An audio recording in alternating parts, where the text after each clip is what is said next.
And in the process, a few of you got a tour. A few of you got a tour of the place. Good. So, welcome to Maryland, those who've come from far. This makes me feel like a politician all the way up here. Welcome to Maryland. We are really glad to have you. Today is a special day. One of the greatest men to have walked this earth, made a tremendous difference to our country and to a lot of people across the world. Everywhere that he stepped, everywhere that he taught, every place that he gave advice, and every place that he gave a push for human rights. And that lives on and on and on. What we are doing today is keeping memory, because memory is what is left. As Chinua Achebe reminds us, when all the wars have been fought, it's a storyteller who is left to keep memory. And we have the responsibility to keep that memory, and that is what we are doing right now. To the family of Pheroze, thank you for coming. Thank you for giving him to us for the years that we had him, and you allowed him, ma'am, to share him with us and the country. We are grateful. And I don't have a personal story to tell of him, but I've heard a lot of personal stories which are touching and which are stories that we hope to keep on pushing on. No matter the spaces we come into, I think every space lends itself as a crucible to collect these memories, and this is one such space. So we thank you. We honor the memory of Pheroze, and I would like us to start off the program with one of the artists from Kenya, who I'm also sure has been affected by the works of Pheroze. Ndungi, welcome, and welcome to the country. I'm glad they did not deport you.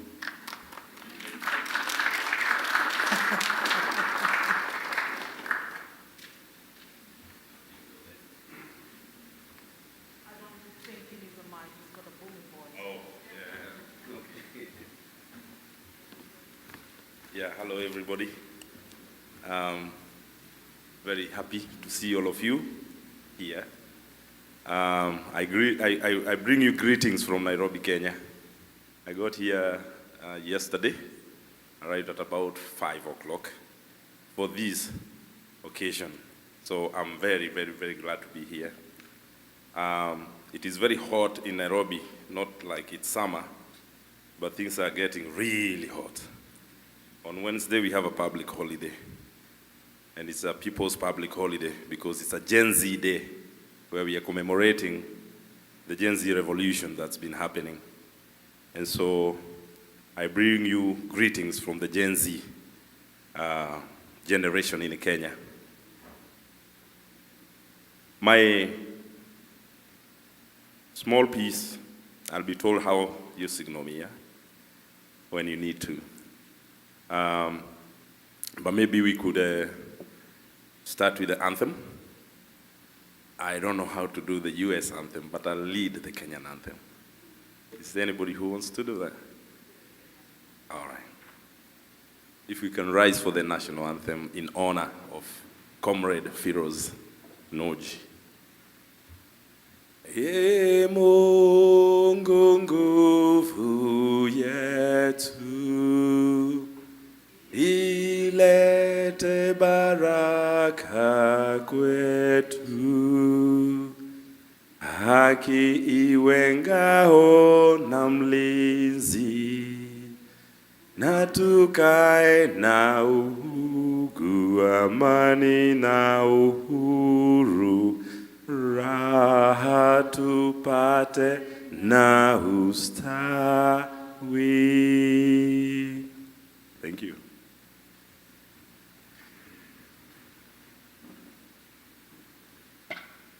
Pheroze Nowrojee, I want to be like you. Comrades come in different shapes, sizes, colors. Some are tall, some are short. Big voiced, soft voiced. Pheroze Nowrojee, I want to be like you. You had a big heart, where some are quick to judge, some are in haste to anger. Pheroze, always calm. Pheroze Nowrojee, I want to be like you. Pheroze was a freedom lover. Pheroze, a freedom writer. Pheroze, a freedom lighter. Pheroze, a freedom fighter. Pheroze, a freedom igniter. Pheroze Nowrojee, I want to be just like you. Thank you, Mama Yetu Vilo, for gifting us our Pheroze. Asanteni sana, Binaifa, Sia, Elchi, for donating your sweet dad to us. Thank you for all the time that we took him away from you. Thank you for sharing with us your pops. Thank you for allowing him to share with us his thoughts, his ideology. Thank you for sharing your giant of a father with us. Pheroze Nowrojee, I want to be like you. Thank you for the love that he gave us. Thank you for the teachings that he taught us. In us we remain ingrained, he remains ingrained, running in our veins, fueling our spirits to never stop, fighting for dignity, for liberty, in the face of despotism, in the face of absolute power, in the face of undemocratic rule, in the face of bad governance, in the face of autocracy and tyranny. Pheroze, I want to be just like you. While you now rest in power, Comrade Pheroze, we want to be just like you. Thank you. And finish, yeah? With remember not to forget, I could do it a bit later in the interest of time. But I can't sit down without teaching you this chant. Mekatilele, loving comrade, here we are, far away from home. Yes, we love you, still we need you for the things you've done for us. Dedan Kimathi, loving comrade, here we are, far away from home. Yes, we love you, still we need you for the things you've done for us. Mudhoni Nyanjiru, loving comrade, here we are, far away from home. Yes, we love you, still we need you for the things you've done for us. This is where you join in, yeah?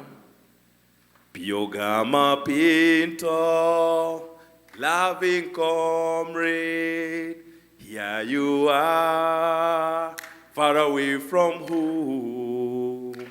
Yes, we love you, still we need you for the things you've done for us.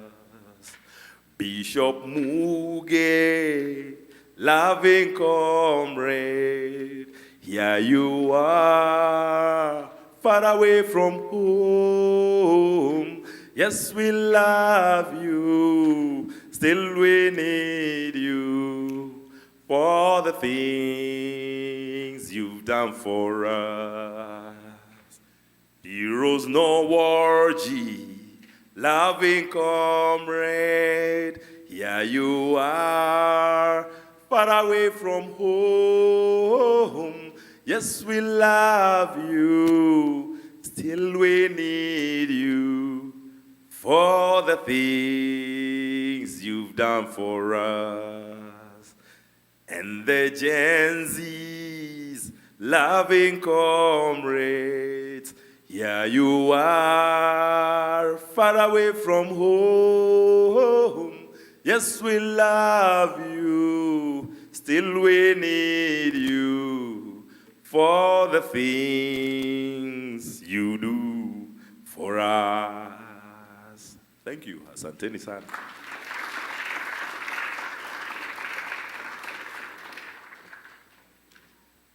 Thank you so much, Dungi. Very quickly, house rules. The men's bathroom and the ladies' bathrooms this way. If you go out and you discover it's the opposite, just go to wherever. I forgot what I was told.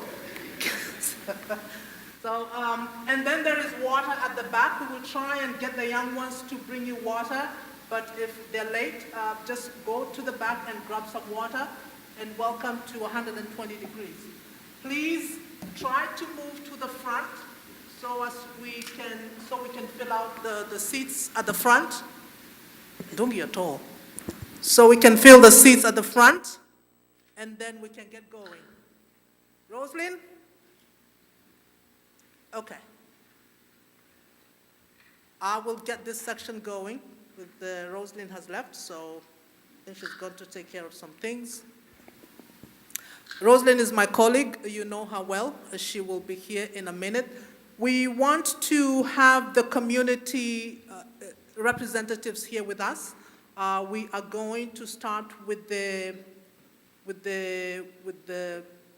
Mr. Marasa. Dr. Marasa, please, the KDA president.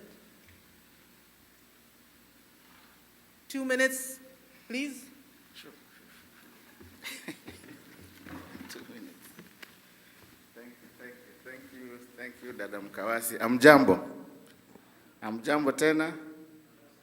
Thank you, thank you. My name's Dr. Marasa. I'm the president of Kenya Diaspora Alliance. We are so happy that we are celebrating our hero, Senior Counsel Pheroze. We're extremely excited that you are able to join us. I know it's a very hot Sunday afternoon.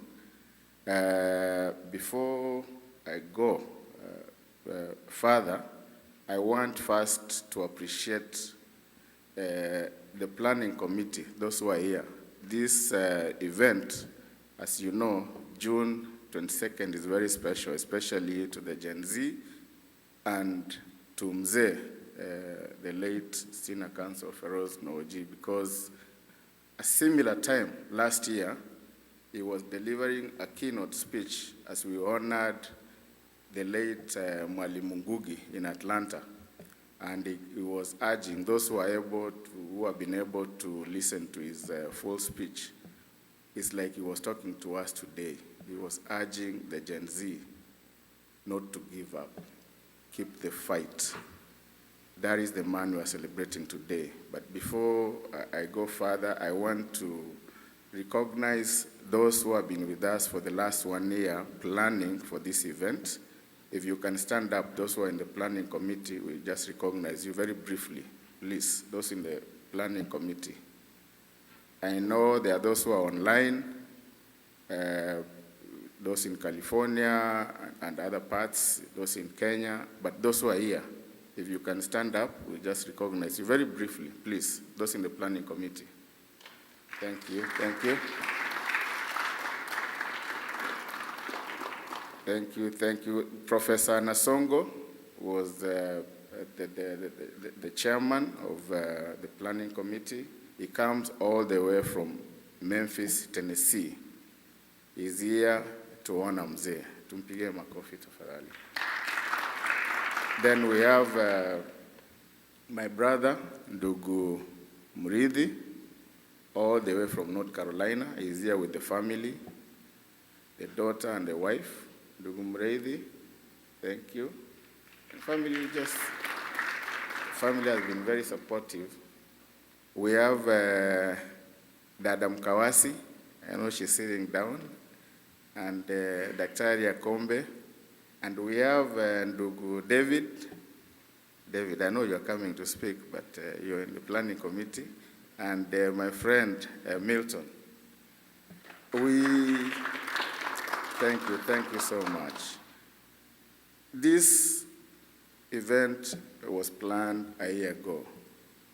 We said we are going to celebrate Mzee, Senior Counsel Pheroze. As one of the committee members, actually Cohen said, we wanted to give him his flowers while he could smell them, and we meant it.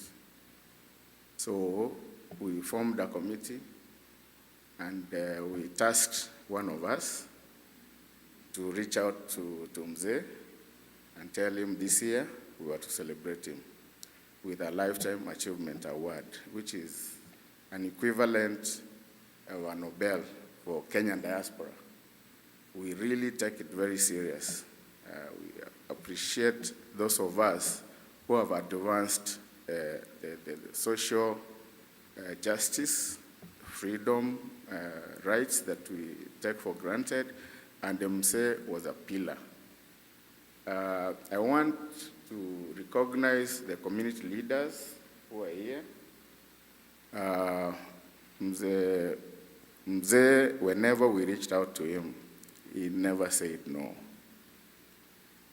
And we thank the family for lending us Mzee.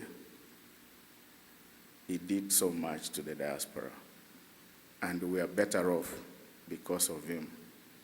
The justice he started, the fire that is lit in us, and especially the Gen Z, means a lot. We've got so much feedback from the diaspora community, and your family, we thank you. We can't say enough. I want to give this chance to our community leaders. One of our associations Association of Kenya Diaspora Organizations was actually, should I say lucky, to give Mzee an award, which we call the flowers while you could smell them. And David Ochwang is here, if you could come and give some remarks before. Thank you.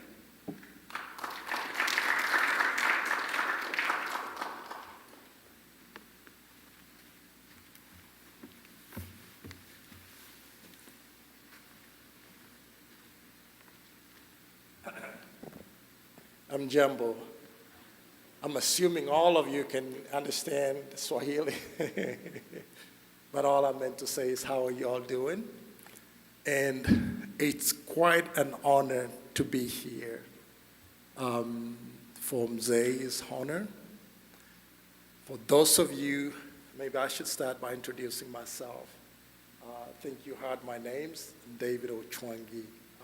I lead an organization called the Association of Kenyan Diaspora Organizations. It's a community organization. It's based out of Atlanta, Georgia.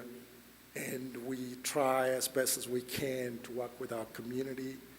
And our goal is to advance our common welfare, especially as Kenyans in the diaspora. It's in that realm that I got to meet Mzee some time back.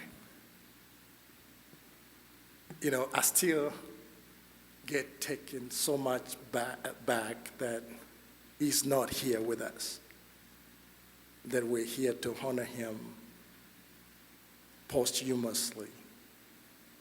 Because, as you heard from my friend, once you get to know him, those of us who had the opportunity to meet and get to know him in Atlanta last year, it was an instant connection. That's the kind of man that he was. And of course, many of us had followed him throughout his life, the things that he did for our community, for our country especially, and the changes that he was able to force or bring about in the country. Mzee, as you all know, was a human rights crusader. You know, he fought for human rights. He fought injustices, and he defended those that were in the forefront of defending and promoting human rights in Kenya, even before our time. Those of us could recognize what that meant. So he led our country in that effort. And so he was a force of nature. You wouldn't know it, you know, if you didn't have that history about him, you know, because he was just an ordinary guy when you met him. You know, when I met him, I got to meet with him and Elche because we were honoring Ngugi Young down in Atlanta. And from that moment, the connection that we had, especially with Elche and him, we said, you know, we didn't want to leave him out of our sight.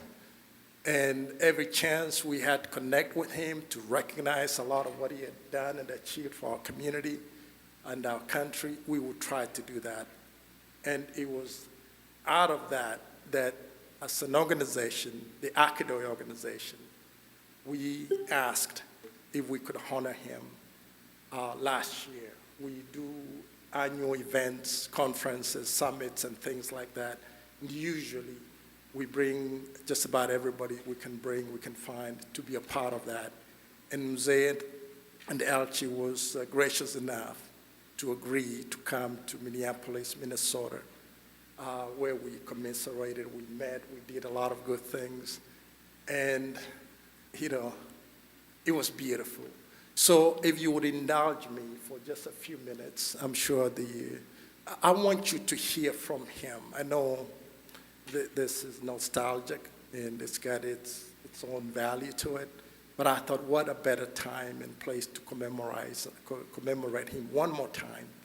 If we could hear him directly from him from our event last September in Minnesota. Then I will conclude what else I have to say. Are we good? Let's see. Oh, okay, sorry. Yeah, so they're getting it ready. So as they get it ready, let me add a couple other things. You know, as we all know, this family, you know, we hadn't met. I think I got to meet Elchi in Atlanta that one time. So he literally became like a brother from another mother, because that's the kind of connection that we had instantaneously, like I mentioned. I lost my father suddenly in 2017. I got a call in the morning, and they said, Mzee is no more, right? So it was personal, especially if you're so close to a parent, like I was with my dad. And when I met Mzee Pheroze, you know, that smile, that connection, and then Elchi, so you know, it naturally pulled me. I just felt like it was my own father. So last March, I was tasked to actually, you know, plan this, be a part of this planning. And we said, we're gonna honor Mzee one more time, and another time, and another time, because we couldn't have enough of him, right? That's the kind of man that he was. So I reached out to Elchi. I said, could we coordinate this and make Mzee available, you know, for one more time? We would like to honor him, and it's gonna be in the neighborhood. Elchi said, sure, I think you told me, Elchi said, I'll get back to you. And so we're doing our planning, and within several days after that, I texted him again, not knowing what was going on. And I think it was, you know, so I called other folks, and he texted me, Elchi texted me and said, I'll reach back to you, I'll reach back out to you. And then as soon as that, he sent that, then it's when I saw on, you know, WhatsApp, social media, that Mzee had passed. It was such a shock, as I'm sure many of you in the family and all. So, you know, and I think I say this on behalf of many of us, that that's not an event that we would have wanted to be a part of, but it's part of life, you know, and it is what it is. As much as we want to make hay and just be sad about it, there's another part of it we all know about Mzee, that we all loved so much. And that's why we're here.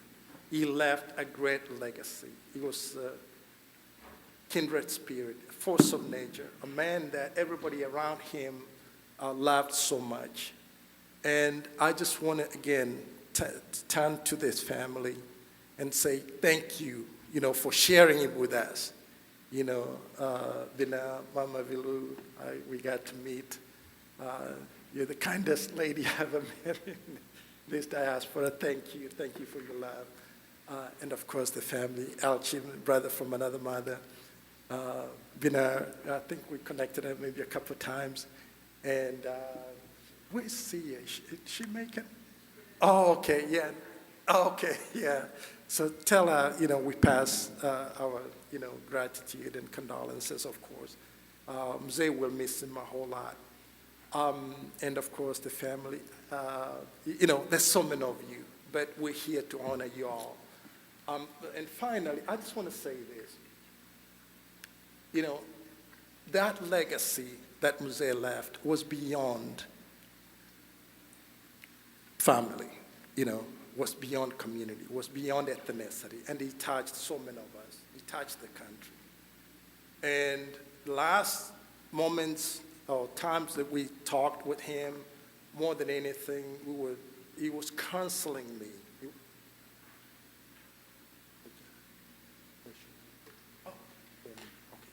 Yeah, so we'll get to hear from Mzee later, but I just want to finish this with this commentary that Mzee's legacy, it's on us now to carry it on. The human rights that he pursued, you know, the good trouble, I think that phrase, it's attributed to Congressman John Lewis, the late. But Mzee got into good trouble, right? And those of us that are left behind, my appeal to you, and I'm sure you understand this, is that we gotta, keep up the good work that Mzee was doing. There's a lot in Kenya that's happening today that Mzee would not appreciate. The kidnapping, the killings, there's all kinds of things, disappearances. Those are the values that Mzee fought to dismantle, to bring an equal society, a society that is fair and equitable for everybody. It's on us now, those of us who are left, to carry that. And I'm appealing to all of you here today that let's do the best that we can to advance that. And with those few remarks, maybe I'll get a chance to show that tribute of Mzee speaking for himself. But I want to thank you so much for the opportunity to work together with you again. Thank you, thank you.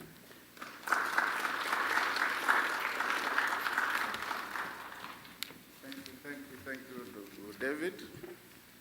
At this juncture, I want to also read a statement from one of our friends, Mtumishi Irungu of Amnesty International, the Kenyan chapter, in solidarity with the family. He said, and I read,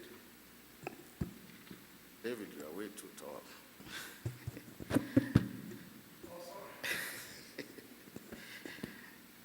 One month ago,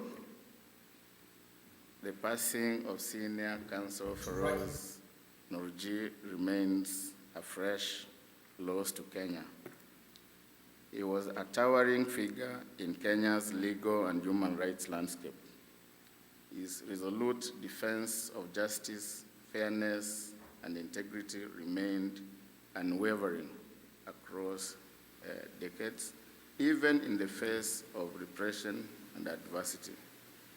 Pheroze was not only a brilliant advocate, but also a profoundly generous mentor.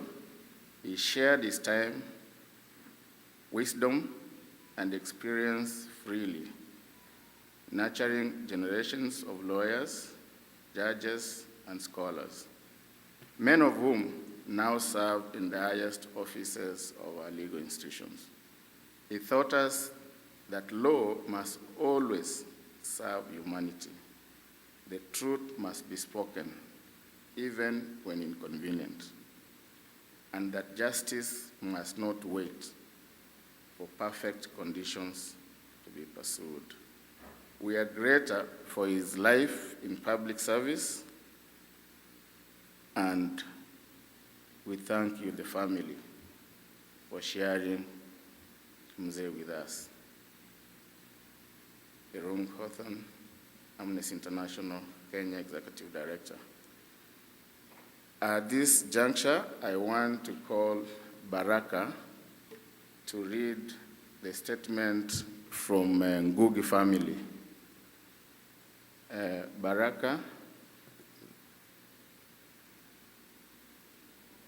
Wamboi, sorry for the confusion. Wamboi, please. Wamboi is the daughter of Mureithi, and they are very, very good, close family friends of the Ngugi family, and this is the statement she's going to read from the Ngugi family.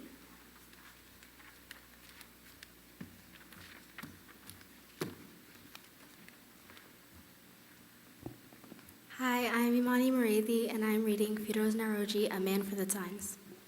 His soft-spoken manner, easygoing demeanor, belied the sharp legal mind, the unbowed integrity, and the steadfastness of conviction. Pheroze Nowrojee was a man of the times in Kenya's checkered legal and political history, a thinker and a writer whose lived experiences weave through law and literature, moral principle, and strong grounding to the voice of those without. He stood tall as a legal guardian of human rights, justice for all, even defending political detainees at a time where such was great personal risk. His was a voice of reason and conviction, driven by the principles that govern all human freedoms from the excesses of oppressive governments. We celebrate the legacy of this great legal mind. We must ask ourselves what and how we can help continue advocating for justice and the rule of law. with the same commitment and clarity that governed its activism. If we do these in our everyday living without wavering, as he did, we will not only be honoring his legacy, but we will be carrying the torch of freedom towards a transformed society. Pheroze was not just a friend to all of us, but a guiding light to that place where justice flows like rivers of water. He was a man of the times, calling us to action, urging us to cherish the ideals of justice, defend the rule of law, and guard against excesses of the executive, the judiciary, and the legislative, asking us to dig deep and hold ourselves responsible so that we can match to that society he worked for. We, at the Ngugi wa Thiong'o Foundation, are committed to carry on his work with his integrity, with his moral conviction, with bravery. Pheroze Nowrojee, a man for the times.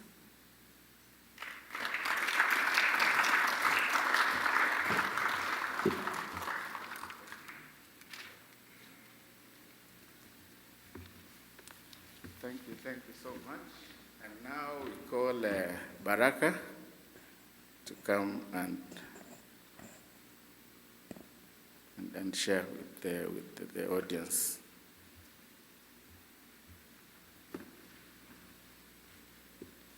And for those who don't know, Baraka is Dr. Kombe's son, and is getting taller every day.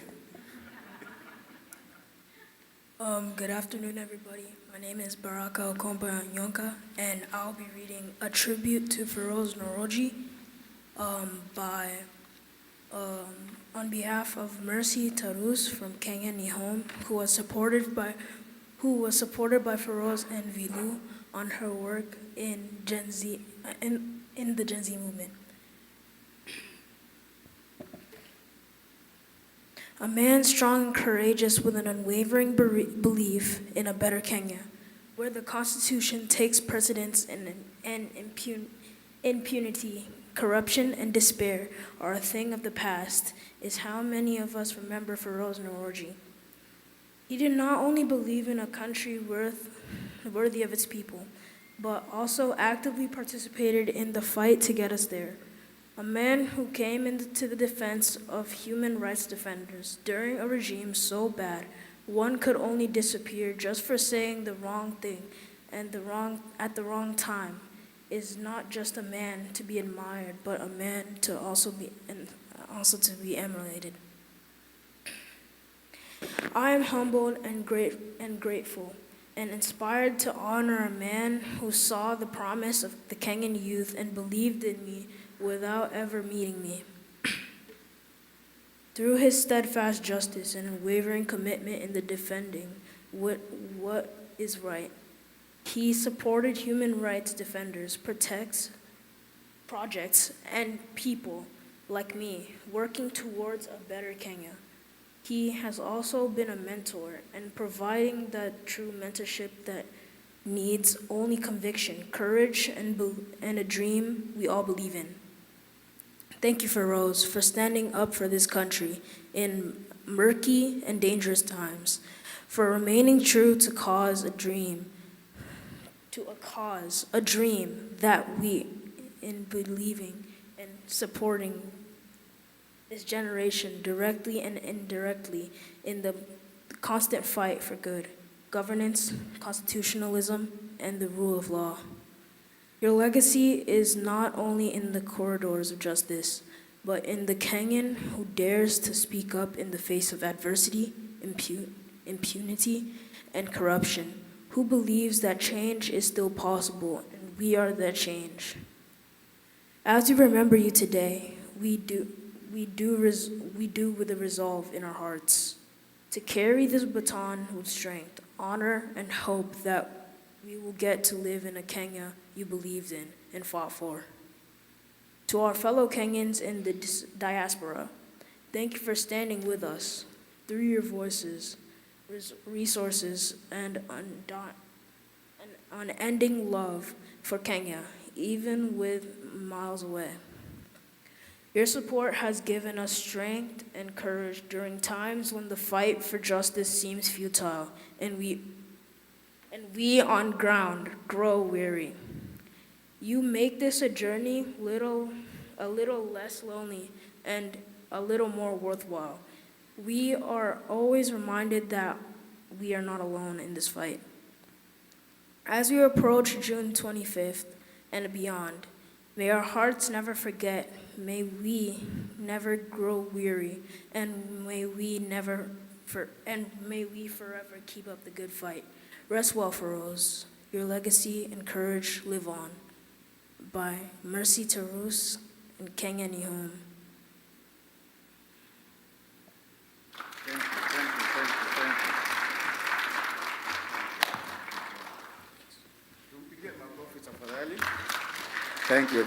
Thank you, Baraka.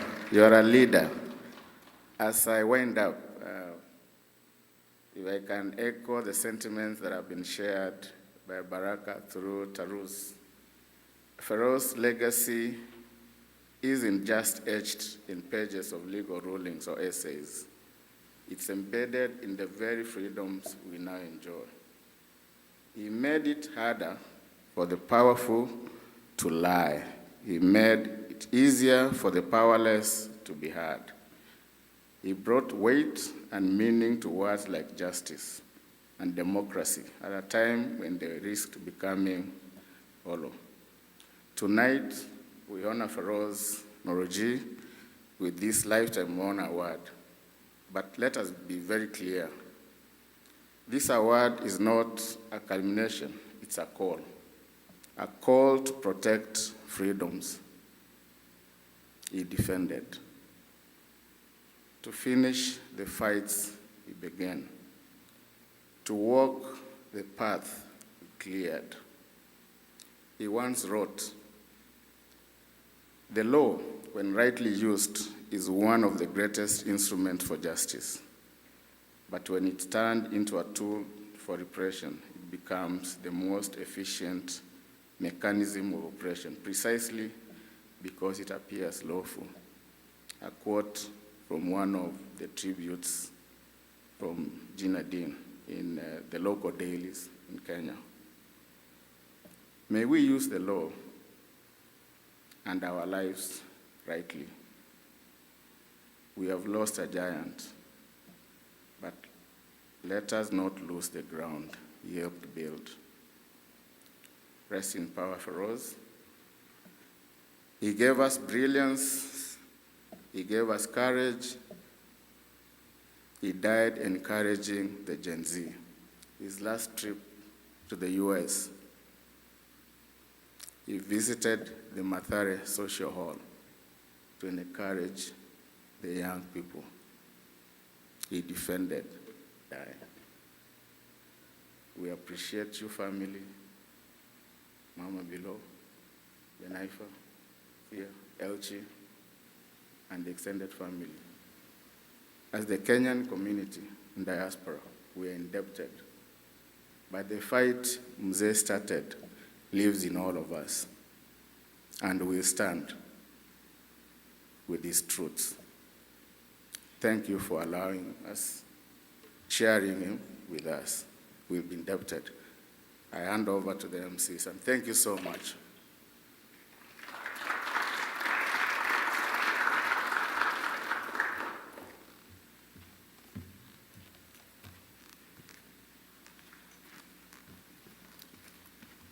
Thank you very much, Rais. In case you do not know, we have a president, and he's a president of KDA USA. Mama Vilo, Benaifa, Elchi, and the family, we want to again thank you for giving us the opportunity to celebrate Pheroze here with us. And to the Kenyan community that has stand up, we thank you again very, very much for making the time to be here. We are not done yet with the speeches, so apologies for those who don't like speeches. We have two more speeches before we go into other parts, and I'm really pleased that when we say that Pheroze was close to the Gen Zs, we mean it. You've already heard the testimony from Mercy Tarus. Velo, you remember us having this conversation. She really once was deeply hurt by the passing of Pheroze, so she sends her biggest hugs And for those who think that Masita Rose left home, she's still at home and she's doing some good work. It's just that she got off social media for a while, but she continues to do extremely well in terms of organizing. So I have another huge supporter of the Gen Z movement here today, who's going to speak for a few minutes, and her name is Jelani. For those of you who might remember, last year, like now, the only person standing, left standing and having the spaces encouraging young people to go out in the streets was actually Jelani.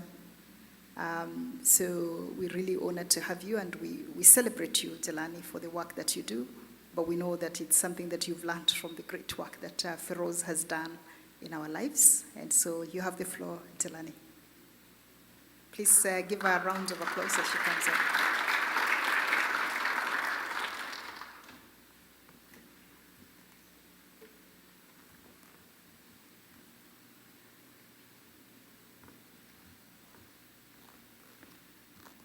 Hello, everybody. I'm Jelani. Ooh, and I really get nervous in front of people. I'm not a great, I just get scared. She said I was on the spaces, but it's because nobody could see me. So I got to yell as much as possible whilst hidden. I'm a Georgetown student. I'm studying international business and policy, and as you heard, I'm an activist in the Gen Z movement. I met Pheroze Nowrojee during the Minnesota event that had been hosted by KDA. And it was very impactful to me because it was the first time that I was interacting with Kenyans in diaspora, and it was the first time that I was openly speaking out against what had happened in Kenya in front of a group of people. And once I finished my speech, Pheroze actually led the whole room into giving me a standing ovation, which obviously made me cry, because I like crying for no reason. Anyway, it was super great. And after the event, he found me, and we talked for almost an hour with Elchi standing patiently on the side. And he had so much wisdom to share with me on how to be courageous, how to not be terrified of the regime, how to find comfort in knowing that other people had gone before me, how to be strategic in the things that we were sharing, how to find allyship, how to build community. He had so much to say, and we barely had enough time. He was a really, really special man. But there's something in his speech that was very impactful for me. He said that, it was very articulate, he said that we have to chase righteousness for righteousness' sake. He said that a lot of times. He said that you have to do the right thing because it's the right thing to do. And that has stayed with me the whole time, because it's something that I always knew I was supposed to do. I always knew I was supposed to stand up for justice, but I'd never heard it articulated that way. And I realized that the fight for Kenya, fight for better governance, the fight against corruption, the fight against judicial killings is the right thing to do. It may not seem like that with the abductions and everything that's going on, but it's the right thing to do. And that changed my life. And I want to challenge everybody that's here. Let's stop delegating our freedom to a handful of people. We delegate it to Pheroze, and then we delegate it to civil society, and then we delegate it to Gen Zs, whilst we sit on the sidelines and talk about, oh, they could have done, oh, I cannot do this. We all need to take responsibility and stop making excuses for why it cannot be us. We all need to stand up and speak up against corruption, bad governance, extrajudicial killings, all forms of injustice with courage, conviction, and without relenting, just like Pheroze did. I draw my courage and inspiration from Pheroze and from the conversation we had, and I truly wish we had more time. I'm very lucky to have met him. He taught me, you don't fight for justice so that you are seen. You fight so justice can be seen again. I continue to pray for you, Mama Vilu, Binaifa, Elchi, and Sia, and the rest of the family, that as you navigate this deep, incomprehensible grief, You find comfort in knowing that Kenya is a better place because your father lived. We must continue to espouse and preach his mantra, righteousness for righteousness' sake, doing the right thing because it's the right thing to do. Thank you.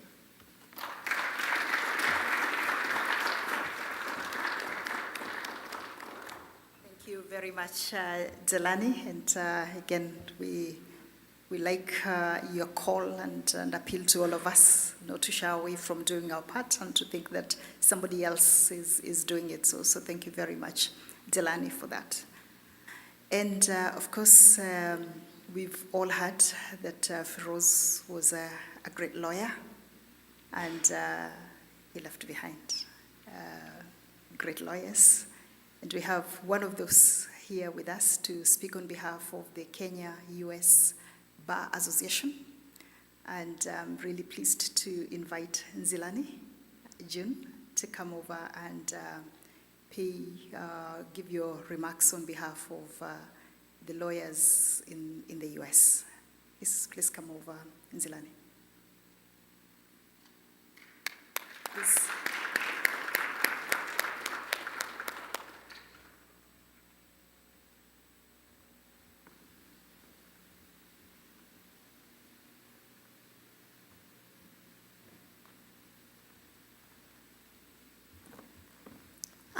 Good afternoon, everyone. My name is June Nzilani Wambua. I go with Nzilani June Wambua, but when she called Nzilani, I synced. I was like, there's two of us here?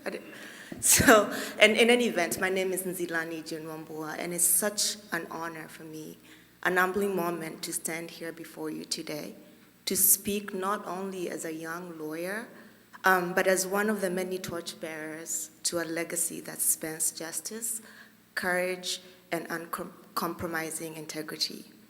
We're gathered here today to honor a man whose voice roared through the halls of power, not with aggression, but with conviction. A man who did not wait for history to be kind, but dared to shape history for all of us. Senior Counsel Pheroze was more than a brilliant legal mind. He was Kenya's moral compass when the skies were darkest. He stood in courtrooms at a time when truth was dangerous. When speaking truth to power was a matter of life and death, he still spoke. And for that, we are free today. As a young lawyer in this generation, we're often told to be careful, to be cautious, to not speak, to wait our turn. But that's not what we learned from Senior Counsel Pheroze. He taught us something else. He said that the law is not a profession for the comfortable. It is a calling to discomfort, to resistance, and most of all, it is a purpose. He reminded us that the law must never serve tyranny, but only justice. The titles mean nothing if we stay silent in the face of oppression, and that our robes must be stitched with courage and not cowardice. His defense for political prisoners, his refusal to bow, his choice to use a courtroom as a battleground for the people, those were not just legal victories, they were acts of a national healing. But what made him even more extraordinary wasn't just the high-profile cases. It was his humility, his writings, his deep understanding that law is not just rules. It is people, it is the stories, it is the fight to be seen and to be heard. So today, we honor a man, not only a man, but a movement, a standard, a reminder that in a world that's rushing to forget, we must choose to remember. Remember the ones who bled words into the Constitution, who stood where it would have been safer to sit, who built a path not just for justice, but for us all. I never had the opportunity to meet him personally, but I know him. I know him in every silence in the courtroom. I know him in every fight in a courtroom. I know him in the readiness of the Constitution. I know him in the echo of every activist still raising their voice today. I know him because he carved a space, not just for me, but for all of us, to dream of a Kenya and of a world where justice is not a privilege, but a right to all of us. So, let us not only mourn today, but also rise. Let us be brave in his memory. Let us be bold in his example, and let us be unshakable in our pursuit for justice. I stand today not only to carry a torch not to carry a torch with trembling hands, but to carry this torch with a bold heart. I honor him not only with flowers, but with a fire, the fire to fight for what is right. Thank you.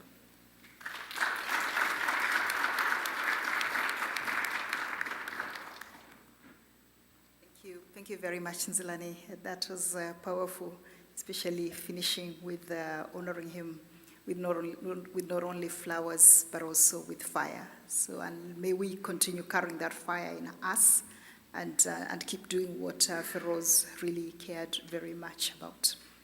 I know I had said we only had 2 people speaking, but we are Kenyans, right? So we do impromptu things. And so, Milton, you have the floor, please. Yeah, thank you. For those of you who might have been old enough to know KBC, you will know Milton. You'll remember Milton from the times of his playing an anchor role in KBC. He's here not because he would have wanted to be in the United States, but because we have a government that cannot entertain any truth-telling. And so sadly, he had to leave home and come here as a journalist to be protected because our country could not protect him. And so we are really privileged to have you here, but we also know that this is not where you would have wished to be. You would have wished to continue doing the work you are doing back home, but we will, while you're here with us, we continue using your skills and your knowledge. So thank you so much, and again, thank you for the service to the country. Thank you very much. Dr. I was not expecting that kind of introduction. But Mzee's family, Elchi, Benaifa, Mama, and everybody else, I think I've been struggling for a long time to process this. And I'm still working on this. But allow me to speak to the moment and speak the way Pheroze encouraged me to speak the last time I had a chance to interact with him in Minnesota last year. And Jelani, I remember that night, Dave. And we've actually put together some material to celebrate some of the most powerful speeches I listened Pheroze make. And Elchi and the family, when we get the opportunity, will be doing a special tribute. I have the privilege of running a digital media entity called Kurunzi News. And as our tribute to him, we had already tasked our team, and we hoped that we would play that video here today, but we don't have that opportunity, but we will be sending that as a tribute to Pheroze. And that script, I've been working on it. It's 9 pages now. And probably we don't know when it will stop. But allow me to say this, because Pheroze did speak that way. We are at a time that as a people, we must be awakened by the need to stand and speak up. Pheroze told me to continue speaking, and so I'm going to speak because this week in our country is momentous because we celebrate the modern day heroes of our country. The Gen Zs, I'm not a Gen Z, but the Gen Zs are making a statement that we really must, if we loved Pheroze, those of us who are here, then we have to stand up and live by the values that he espoused. That is justice, integrity, and above all, the courage to stand up against authoritarianism. That, for me, would be the greatest gift that transcends any form of memorialization of his name. Because if we stay silent in the face of injustice, then we are doing injustice to ourselves. And as I conclude, I want to say this. Today we are talking about Pheroze, for what he stood for what he lived for what he was and who he was. Question would be, what would people say about you? What did you stand for as a citizen of the world? That has been the question that I keep asking myself. And I really hoped to be able to meet him one more time. We had unfinished conversations. But I believe that continuing with the good work that he stood for, you know, the social justice that he fought for through the social justice working group movement, I believe that we can produce many more Pherozes so that we are able to continue with that legacy. Thank you very much, and Roslyn, for giving me the opportunity. I wasn't prepared for this. I didn't think it was going to happen, but I'm grateful. Thank you.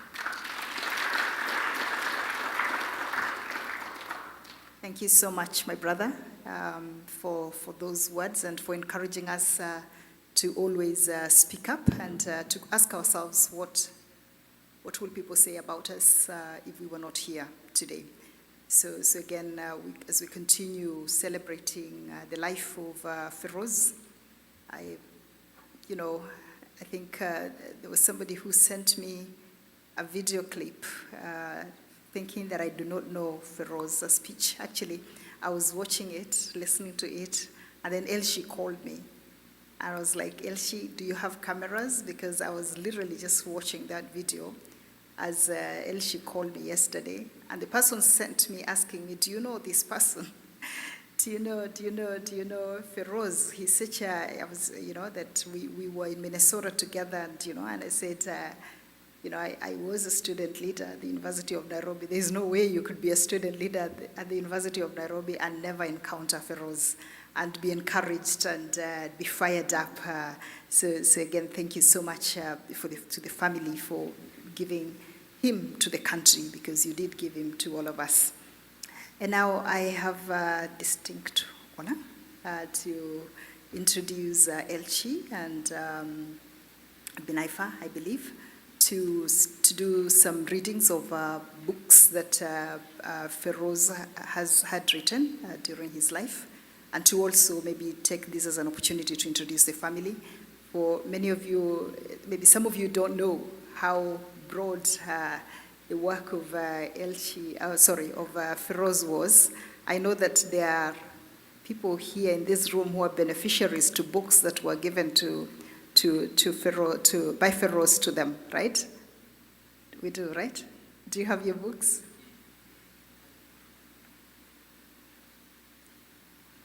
You see, they're there. So he actually autographed each of those books and gave them to the young ones because he wanted to continue this tradition of writing and leadership. And I believe he also gave one to Baraka and one to Joy and to others who are there to take to their families. So again, we really appreciate that. Elchi, the floor is yours.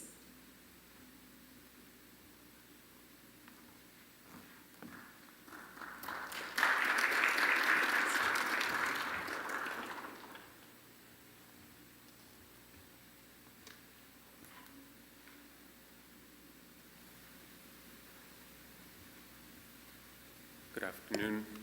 Thank you, Dr. Sari. So I wanted to read a writing by my father, and we had discussed reading something about his professional work as a lawyer. He finished his last book in September of last year. It was called Practicing an Honorable Profession, and it's aimed primarily at lawyers who are in the early years of their practice, young lawyers in Kenya. But there are lessons there for all of us, and importantly, I think it describes in many important ways how he practiced law and his conception of professional responsibility. My father was known in court for speaking for a long time. He would go on and on and on sometimes, and judges would sometimes get impatient. So please bear with me if this seems somewhat long, but there is a point, and it will hopefully come together. The honorable profession. On enrollment, an advocate becomes a member of an honorable profession. Our oath sets the aspiration and the boundary to our profession. The Constitution of Kenya and statute make us a constitutional office bound by the values and principles set out in Article 10 of the Constitution and throughout the rest of the text. The 4 Inns of Court of England are referred to as honourable societies. For example, Lincoln's Inn is formally called the Honourable Society of Lincoln's Inn. It is an apt term because without honour, the individual members of the bar cannot be true to their oath. The Law Society of Kenya cannot protect the public, and the institutions of the rule of law certainly cannot last. Our honor is not a private matter. There are very practical applications of this in public matters. Without honor, there would be no reliable persons before whom affidavits could be sworn, and no honorable judges could be appointed because judges have first to be honorable advocates. Our honor has a further national purpose. The legal profession stands against repression. The commitment of advocates and judges to the rule of law defines this. Honorable professions upholding their professional ethics are key to the rule of law and a democratic society. Bad governance and repression does not depend only upon the endless line of sycophantic enforcers. Bad governance relies heavily on bad professionals. Professions are a huge barrier to tyranny when they hold to their professional standards and proper conduct. Kenya's dark days arose because advocates agreed to take fixed cases, judges and magistrates to give false judgments, accountants to sign false payments, engineers to sign false certificates of completion, doctors to give false post-mortem reports, government lawyers to advise acceptance of false contracts, architects to design Nyayo House's torture floors, surveyors to give title deeds for grabbed land. Bad governance and repression take hold when professions fail. Bad governance cannot take hold where professions stand to their own beliefs and ideals by honorable practice of their members. Our profession itself invokes this concept. This is what Nelson Mandela found and submitted in his remarks before sentencing in his 1962 trial in Pretoria on criminal charges for his opposition to apartheid. Explaining why he'd been moved to oppose apartheid, he said, "I regard it as a duty which I owed not just to my people, but also to my profession, to the practice of law, and to justice for all mankind, to cry out against this discrimination, which is essentially unjust. I believed that in taking up a stand against this injustice, I was upholding the dignity of what should be an honorable profession. Our consciences dictate that we must protest against apartheid, that we must oppose it, and that we must attempt to alter it." Mandela held that the duty of his political life was owed to his people as well as to his profession, that one of the wellsprings of his life's greatest achievement was his profession, our profession, that by struggling against apartheid, he was upholding the dignity not only of his people, but of his profession. This dignity came from its just ideals, and he did so because he believed that it should be an honorable profession, because it offered just ideals and offered just goals, including the honorable goal of the dignity of all people. And by all this, the profession demanded honorable conduct from its members. This is how powerfully our profession impacts us. He said he owed that duty to the practice of law. The duty is thus discharged by how we practice our profession. We also push against repression.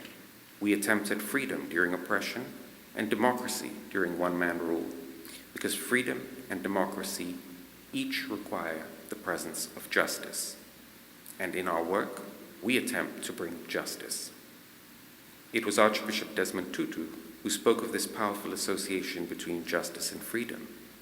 He saw the ANC struggle against the Boer nationalist government as the transition from the repression of apartheid to the freedom of justice. This is why the struggle for justice is a freedom fight. This is why the struggle for justice is part of our work as an honorable profession. And that is why the demand for social justice is an important part and value of our Constitution. It brings freedom to a democratic society, and with it, peace is nourished by the constant presence in society of justice. In Kenya, in 1954, Mau Mau freedom fighters too stated this.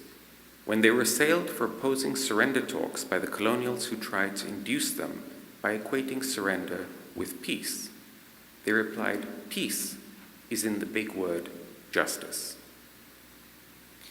Advocates see this effect often. We constantly offer the alternative of justice to expose the absence of social peace and national peace. Constancy in the practice of our honorable profession is constancy in the subversion of injustice. For even when we lose while defending against false cases, we still aim at the subversion of injustice. We do this in the courtroom, seemingly non-political stage, and thereby often move the moral mass towards constitutionalism and the rule of law. Ideals do not create a country, but no country can exist without them. The rule of law does not emerge only from ideals, but there can be no rule of law without ideals. Democratic gains are not attained only by ideals, but there can be no democracy without ideals. This is of importance and immediacy to lawyers because our ideals are often our nation's ideals, written into the Constitution: rule of law, justice, equality, an independent judiciary, social justice. And further, because not only does our work impact upon national ideals, but much of it brings about the actualization of our national ideals. Because the ideals of the profession happen to be many of the ideals of the Constitution, the profession's ideals, therefore, also happen to be the ideals of the country. Therefore, we as advocates need to be clear what our professional ideals are. Since we can and do change the minds of people, it is important to be clear in our own minds what we change them to. What is the direction in which we want our society to be affected by our profession and by our individual practice in it? How, for example, do we deal with leaders who breach the laws and the Constitution continuously and with unlawful impunity? In the 1930s, there were three principal responses to the non-democratic states in Western Europe. First, support for the fascist regimes. Second, appeasement of those regimes. And thirdly, opposition, but much less, to those regimes. We see a similar pattern in responses to such governments in Asia, South America, and Africa. Finally, after suffering the cost of wars, failing economies, and the eclipse of law, we've all painfully learnt that the response to authoritarian lawlessness must be rejection, and that the rejection must be early and unambiguous. Mandela said in his statement, we must protest against apartheid, we must oppose it, and we must attempt to alter it. Some societies find appeasement of such regimes the comfortable and safe way, but we now know that appeasement is not amelioration of the harshness of authoritarian government, but an encouragement to it. It is we lawyers who are the guardians of the idealism of a nation. We are burdened with special duties and responsibilities to those ideals. The primary duty of every lawyer is the strengthening of the rule of law everywhere. How do we as lawyers then respond to dictators? Do we support them, appease them, or oppose them? The answer is simple. We are lawyers. That fact alone defines our response. As lawyers, we are committed to the rule of law. Dictators break the rule of law. Thus, we cannot support or appease dictators. A lawyer cannot support any dictator and cannot engage in appeasement to dictators. And working with them in silence is appeasement. Our politics may be personal choices, but our professional responses are not. They are public matters. They are public responsibilities. We have no choice. We cannot support such regimes or appease such individuals. We can only oppose them. The lesson of history is that oppression does not end if opposition to it is silent. We must make known our opposition. Silent diplomacy and photographs of us smiling with African dictators have not helped our continent in the past 60 years, nor the oppressed anywhere else. Such photographs remind students of history of the grainy images that came out of Munich just before the Second World War. Silent diplomacy does not save the lives of those courageous women and men in the front lines of change. Those photographs of smiles do not prevent their rights from being broken, nor their limbs.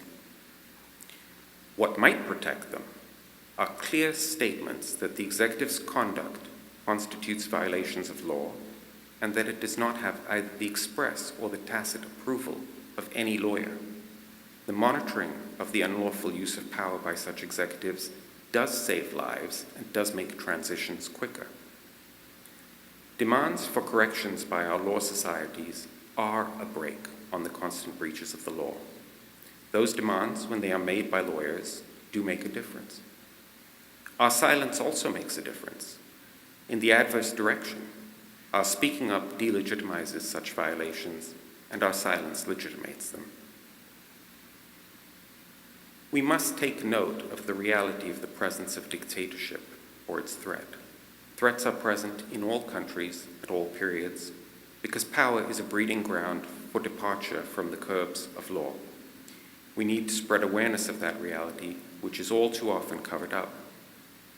Having assessed the situation realistically and professionally, our most important role as lawyers, our task through darkening periods, is to hold up the alternative of justice.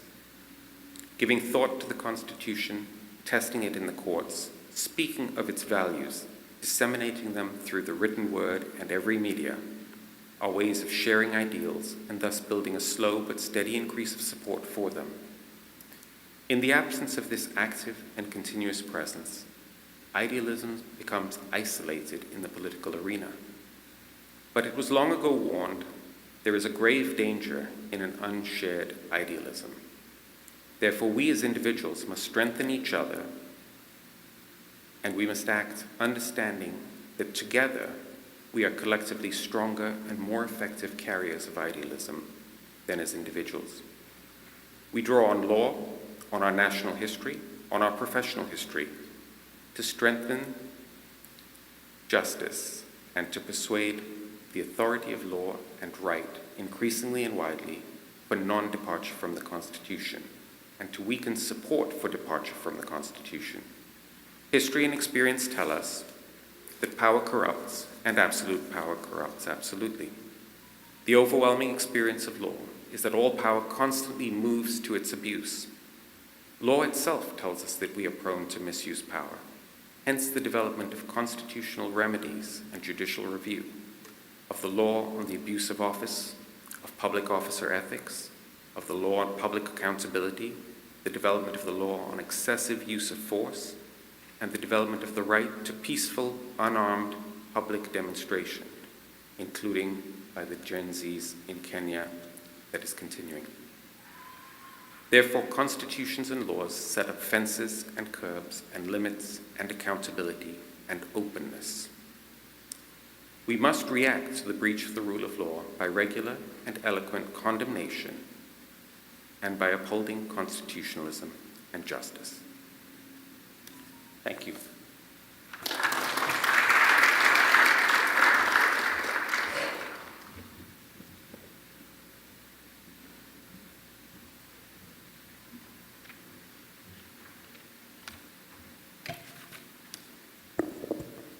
Good afternoon. My name is Benaifa. I'm Pheroze's daughter. I'm going to read two poems, one by Pheroze, and then one which I feel is really about Pheroze. And I think that really what we all loved about him was that belief, that deep belief in the promise of Kenya and what it could be, that he carried through all the dark days and beyond. The idea that Kenya could live up to so much more than what it is today if it could do the things that he pushed for, that having a good constitution was not a choice. It was something that we would aspire to actually actualize in the lives of people. And so for you, for me, for Pheroze, Kenya was not bounded by those borders that we're in. And I think today's tribute here, and I'm very thankful to all of you who've organized this, is really that we carry Kenya in our hearts, and it really, we don't have to be in Kenya to still care. So this is Pheroze's poem. It's titled, On Kenya. The field is not the currency of our land. The fence is not a border to our eye. Hedgerows are not limits. Nothing punctuates the might of this land. Cloud, the curve of earth, water moving away. Those mark our edges, not by enclosure, but by the freeing of our spirits, setting for us the measures of our lives. And that spirit is what I think we carry and will carry. Second poem I want to read is a poem by Maya Angelou called When Great Trees Fall. When great trees fall, rocks on distant hills shudder, lions hunker down in tall grasses, and even elephants lumber after safety. When great trees fall in forests, small things recoil into silence, their senses eroded beyond fear. When great souls die, the air around us becomes light, rare, sterile. We breathe briefly. Our eyes briefly see with a hurtful clarity, our memories sudden sharpened, examining, knowing on kind words unsaid or promised walks never taken. Great souls die and our reality, bound to them, takes leave of us. Our souls, dependent upon their nurture, now shrink, wizened. Our minds, formed and informed by their radiance, fall away. We are not so much maddened as reduced to the unutterable ignorance of dark, cold caves. And when great souls die, after a period, peace blooms, slowly and always irregularly. Spaces fill with a kind of soothing electric vibration. Our senses restored, never to be the same, whisper to us. They existed. They existed. We can be and be better, for they existed. Maya Angelou.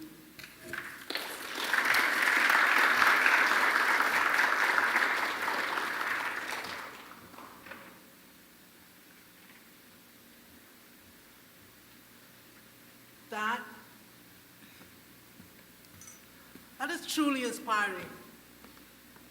Only one thing comes to mind for me, that if everything that has been said, spoken, and the words we've heard about Pheroze are true, one word comes to mind: excellence. And there is no way we can settle for mediocrity if we have an example like this. We are a young community here. We are struggling to do things as excellently as we can. We are walking a step at a time. and I'm glad to have this kind of inspiration come to us. We are about to hear the keynote speech from a great friend of Pheroze and the 14th Chief Justice of Kenya, former Chief Justice David Maraga, who I think also the second Chief Justice since the promulgation of the Constitution, so he stands at a pivotal moment in Kenya's history. 2 minutes, and then we will usher him. Ndugi, usher him in with song, with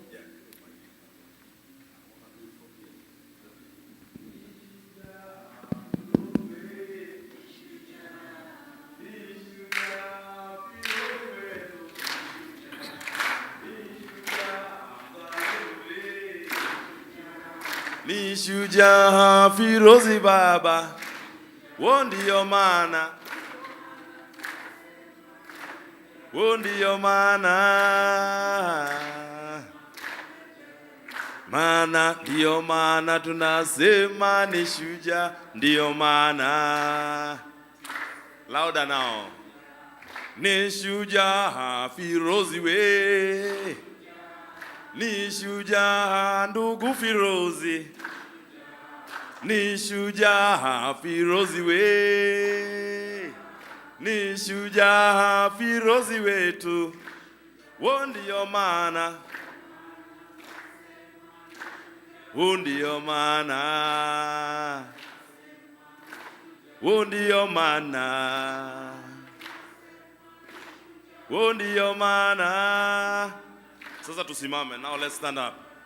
Ni shujaa mzalendo we, ni shujaa mzalendo wetu, ni shujaa Dedan Kimathi, ni shujaa Mekatelele, ni shujaa Karemi Nduthu, ni shujaa Pio Pinto, wo ndio maana, wo ndio maana, maana ndio maana tunasema ni shujaa, ndio maana.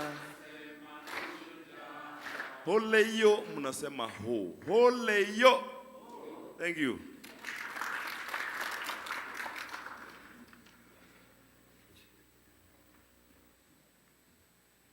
ready? Yes. The family of our departed brother,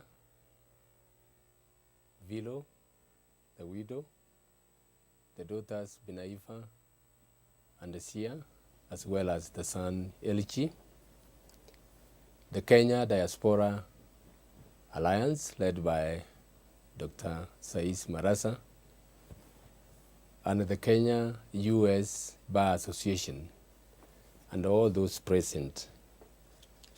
Good afternoon.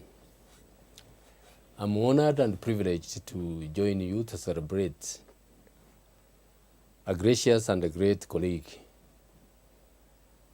I honor and celebrate the family of Pheroze Nowrojee and the present and those who are present in this function.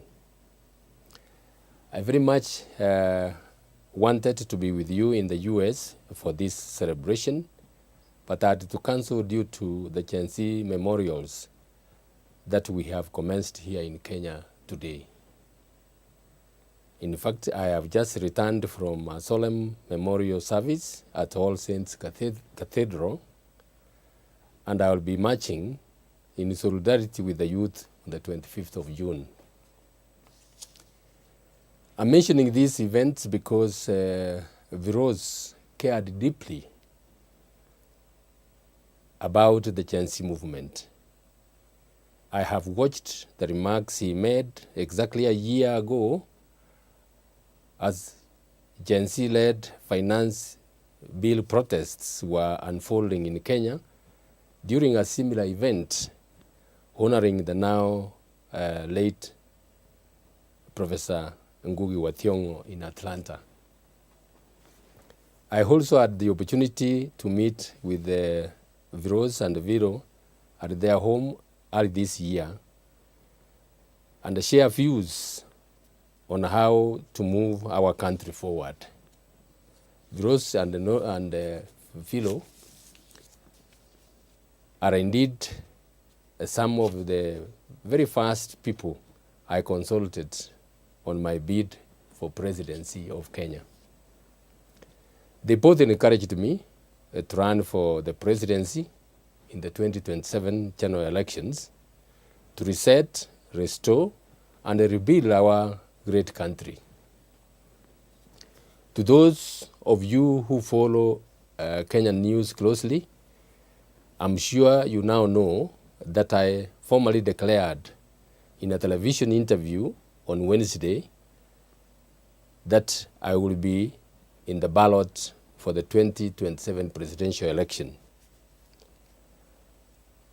I'm very sad that Senior Counsel Pheroze Nowrojee will not see a David Maraga presidency when it happens.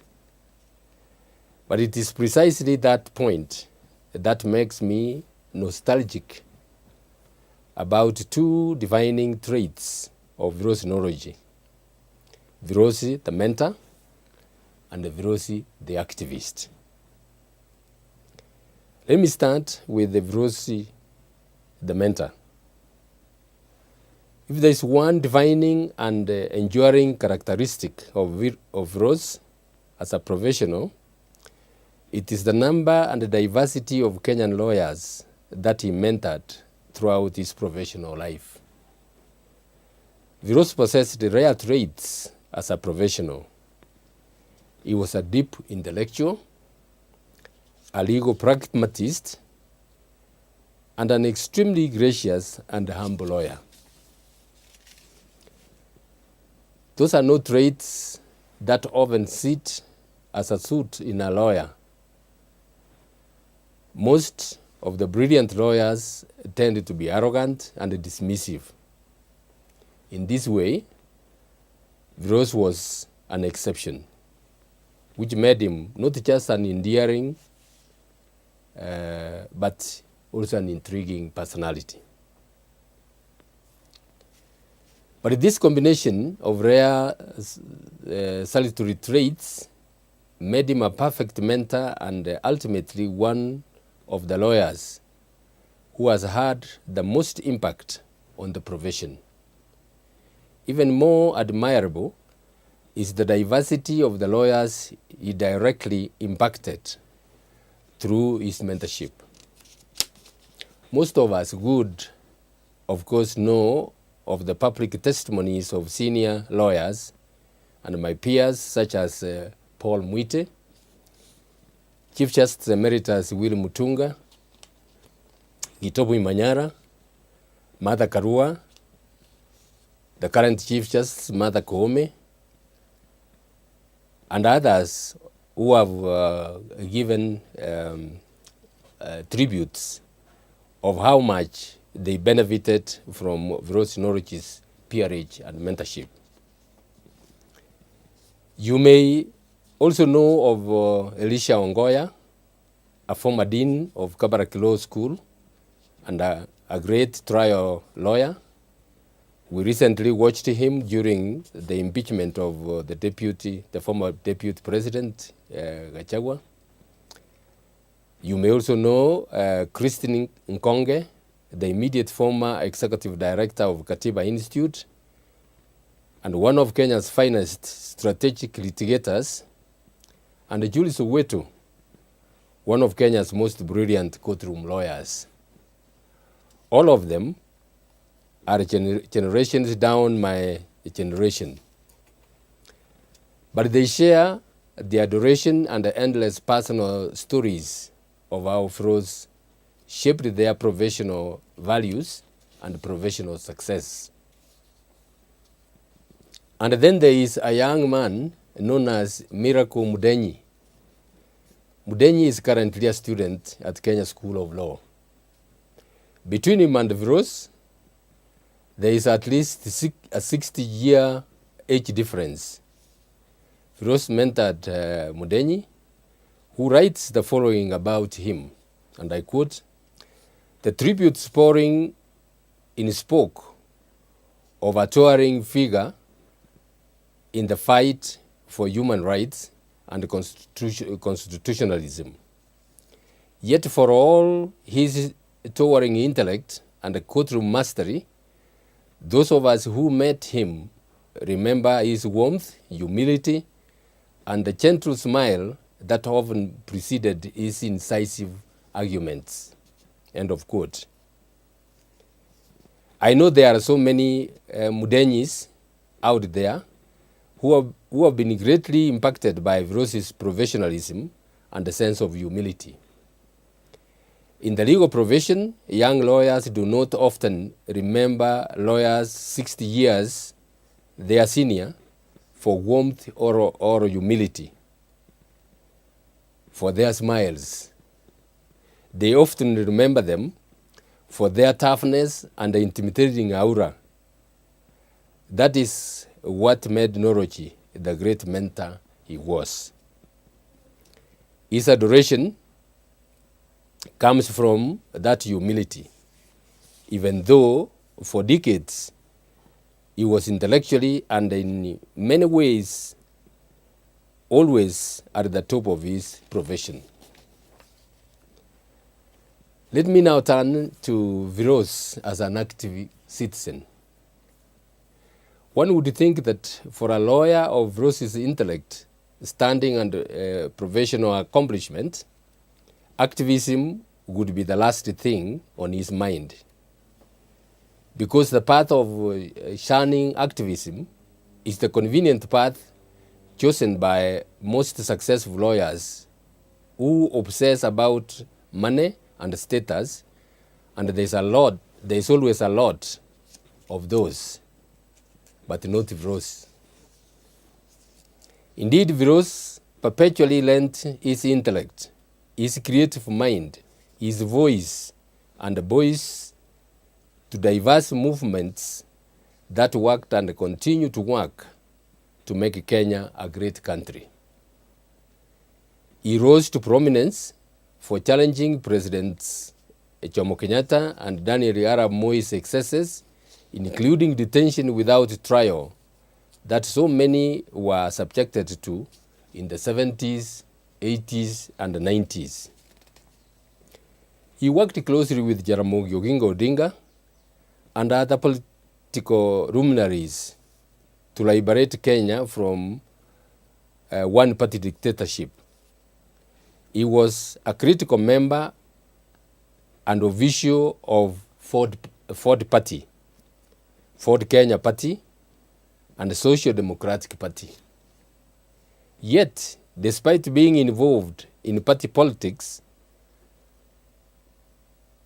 he kept his integrity, his candor, and his unwavering focus on the larger mission of steering Kenya towards the path of constitutionalism and the rule of law, some of those traits that he and I share. Pheroze worked with public intellectuals and activists, not just in Kenya, but in the East African region and the African continent. He was a portrait, an African, but more importantly, he was deeply a Pan-African.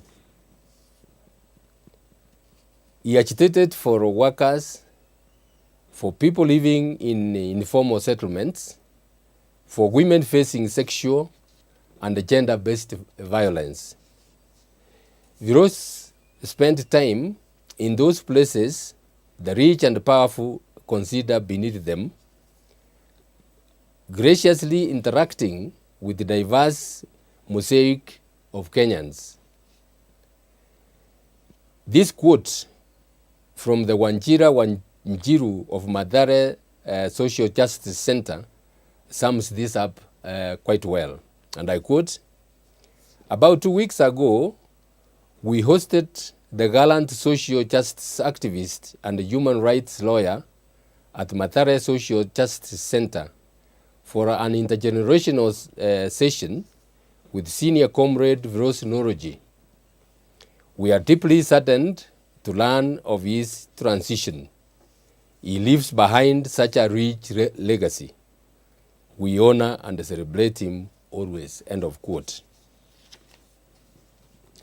Now let me reflect on what I think Pheroze would have perceived of the role of the Kenyan diaspora in governance, human rights, and the rule of law. The fact that you are honoring Pheroze in the United States is a testimony of his impact on your lives. I understand that he was given awards before and spoke at major events organized by KESA under the leadership of Dr. Esther Obonyo, Akodoi, led by my friend David Ochwang, and One Voice Consortium, chaired by Dr. Robert Chiuri. Thank you for recognizing one of Kenya's greatest senior counsel. Pheroze was a diasporan and a global citizen.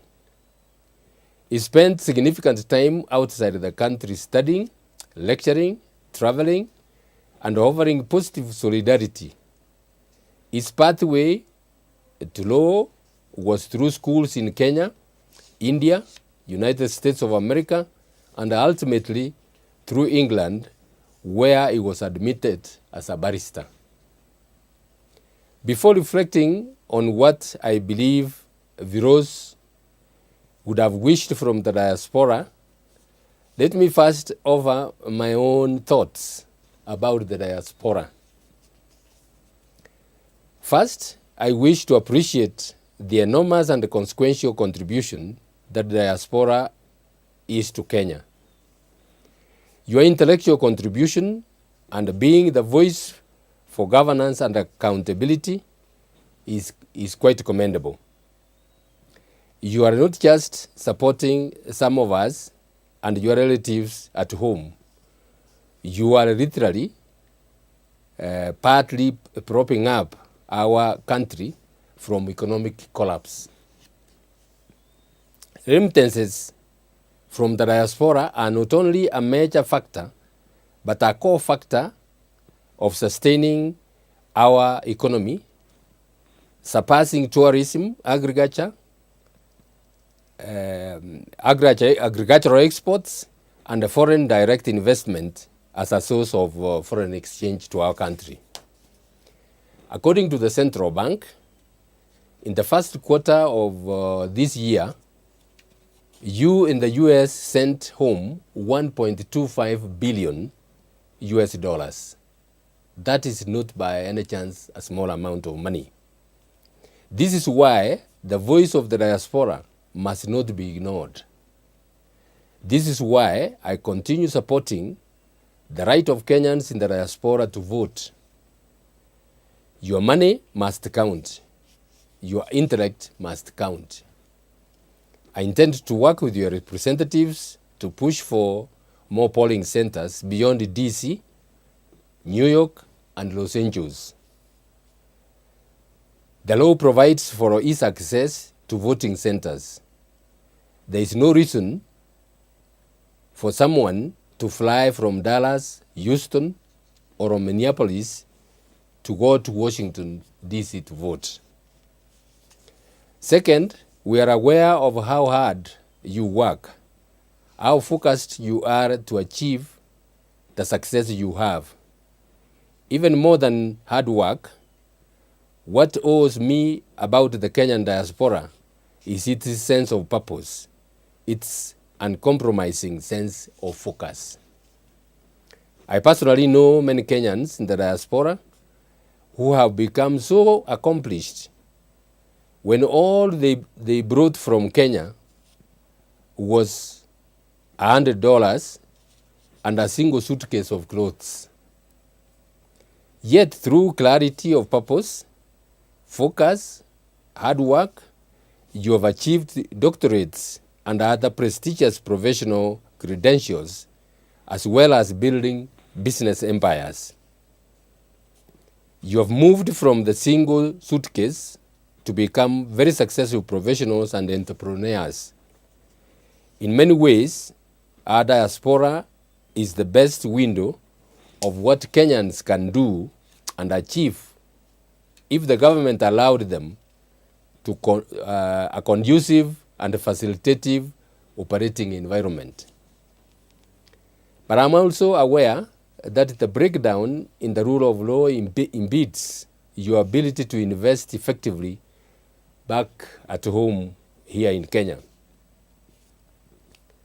That the lack of respect for contracts, the trust deficit in the institutions, and the lack of predictability in the political environment are major setbacks. I have great hope that we can address these issues if we have leaders that respect and obey the law. We will, ladies and gentlemen, I can assure you that. Today, I have a challenge for you all, and I believe it is the challenge that Pheroze had for you. In the end, your individual accomplishments, however great, can never displace the need of our country to succeed as well. You cannot be settled until your people at home get the environment and facilities to enable them to thrive. Your success in the diaspora cannot displace your calling to be active citizens.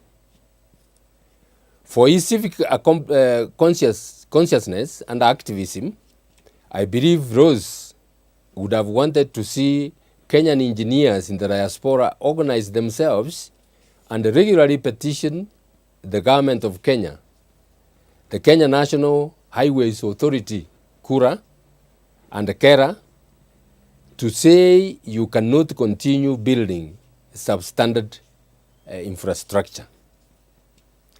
Pheroze would have wanted the many medics and all professionals in the health sector in the diaspora to regularly petition the government, critique government health policies and plans, and offer the best and workable solutions on healthcare given their rich comparative knowledge. He would have told the many accomplished economists and professionals in the finance sector to actively engage the Kenyan government to achieve, to advise against debt benching, corruption, and excessive lifestyles of senior public officers.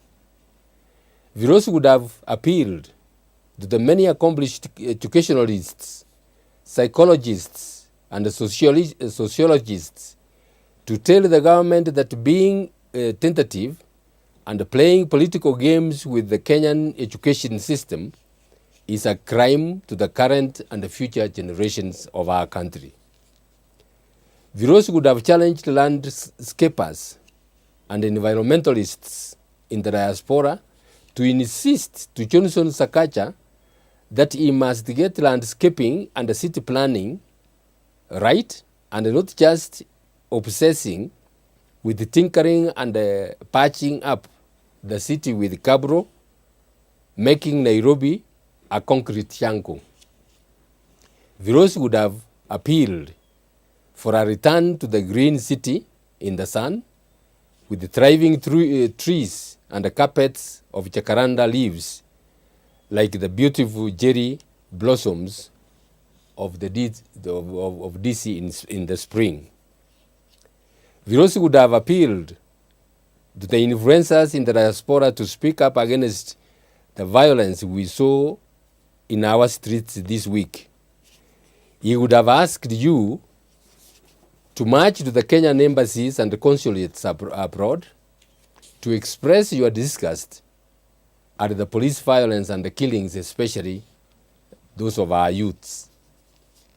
Pheroze would have asked you to raise your voices in support of the youth and I, as we march on the 25th against impunity.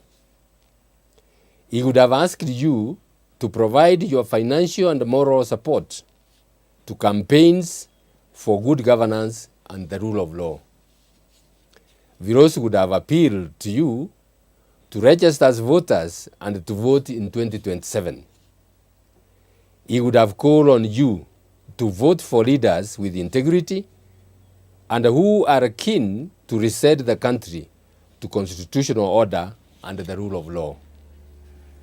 Pheroze would have said this to every professional in the diaspora, every person, and reminding them that this is a duty imposed on all of us by our Constitution. The duty to vote is a duty imposed on all of us by our Constitution. A duty to work towards achieving people-centric sustainable development. What I postulate above as Pheroze's challenge to you is also my challenge to you. Kenya is at a moment of inflection. We have a powerful, educated, and politically conscious youth who are fighting every day to make their country better. I invite you to join them, to support their efforts, not just through donations and remittances, but by organizing yourselves into diverse forces based on professional interests, your counties, and the constituencies of origin. This way, your contributions can effect changes in the farthest corners of our republic. I invite you to be part of the unwithering voice that consistently demands that Kenya must be better. And yes, I know that some of you are already doing this in your small ways, but we must organize better, we must be structured, we must be consistent, and we must be in it for the long haul. I'm doing my part, like as I stated earlier in this address. I have agreed to get myself into the dirty pool of Kenyan politics by declaring to run for presidency. If you don't give me support, I will drown. I am aware our politics are dirty, but we must work together to redefine how politics is conducted in Kenya. Let us reboot the politics in Kenya from that of grouped tribal majorities and opaque politicians to a majority that despite their ethnic origins can agree to be virtuous, ideological, and determined to respect, restore, and rebuild Kenya. I know we are in for the long haul. One colleague informed me that, accepting to run in 2027, I am going to be thrown into the mud pool. I am prepared for that with your support, and I have every reason to believe that we are going to succeed. I would like to seek your support in whatever way and form in my presidential bid. Ladies and gentlemen, please consider that as a bid for Kenya. I am interested in doing what we can to change our country. We have a great country. We cannot afford to have it run the way it is being run. I look forward to your partnership. Now I'll conclude with the words of Gina Jean in Basi Kavar about Pheroze Nowrojee. And I quote, "Nowrojee was not just a lawyer, he was a moral compass in an era where men chose silence." End of quote. Many choose silence when it is convenient. Pheroze would never sit and choose silence in the face of injustice.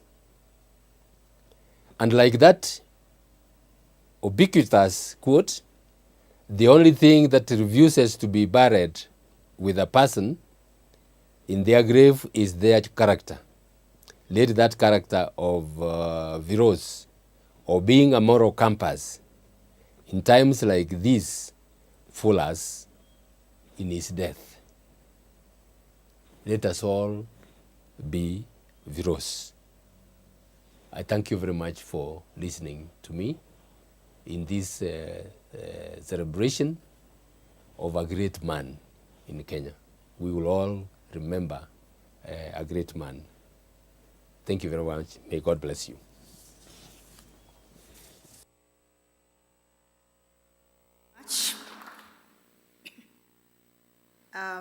We were expecting Chief Justice to do this live, but we had a problem with our connection, so he connected on Google Meets, but then we were not able to link the Google Meets with the room here, so that's why he wasn't able to deliver. But thankfully, because we have great planners in his team, they had actually done a recording in advance, just in case we were going to face with this. I'm glad that the team, led by Mkawasi and Agostino Neto, were brilliant enough to think about that, because we would have had a mess actually today. So again, a big round of applause to Chief Justice. I shall not comment about what the Chief Justice said about other things. I will only comment on what he said about Pheroze. I'm an international civil servant, so I shall not comment on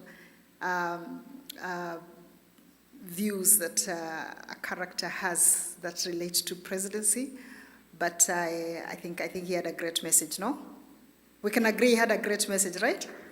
Okay, great. Thank you very much. And now this is the time we have been waiting for, right?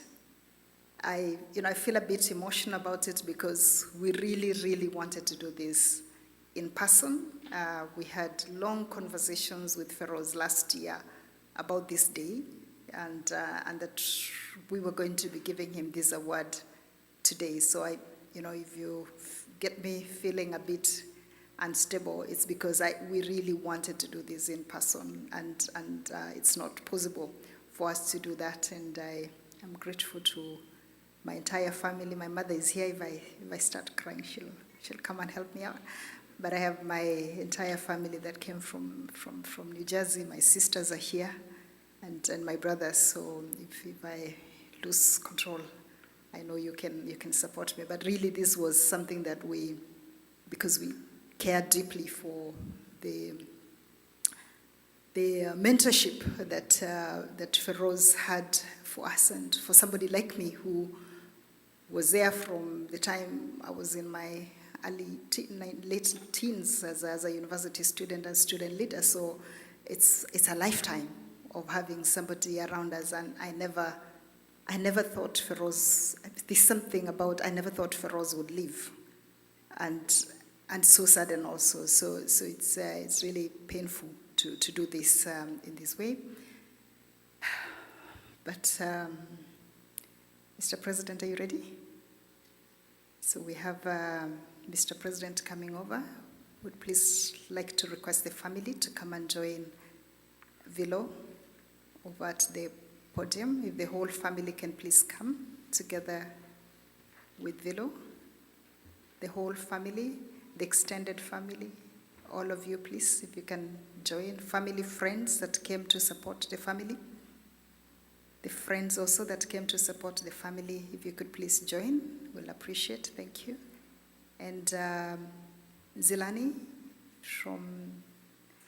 we know the lawyers are very careful about these things, so we know that you care about protocol and how lawyers behave, so if you could please join us.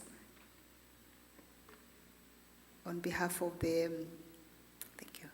On behalf of the Bar Association, thank you so much. And I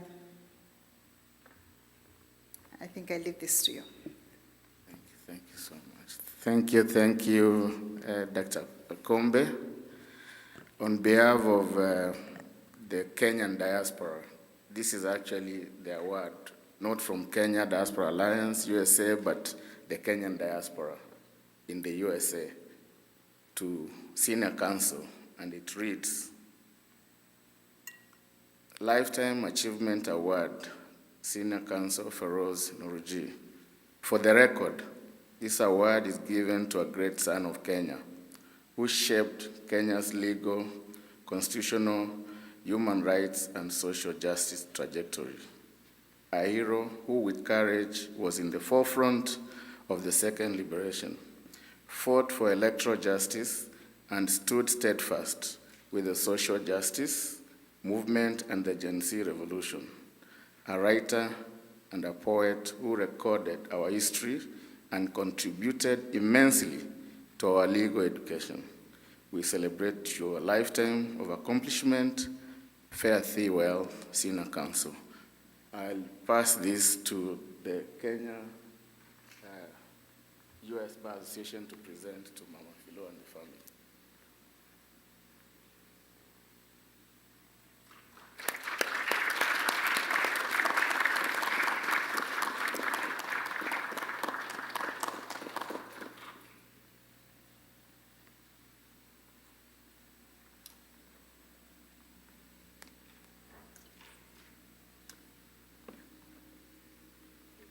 Thank you. Thank you very much, Rice. We could keep the family here for a minute. We'll pass over to to Benaifa and LG for your remarks from the family. Over to you. Thank you very much for this award and the recognition. I think it was mentioned at the beginning of this presentation that Kenya is on fire. Kenya is about to lose its way. Kenya is killing its young people. It's abducting them. It's torturing.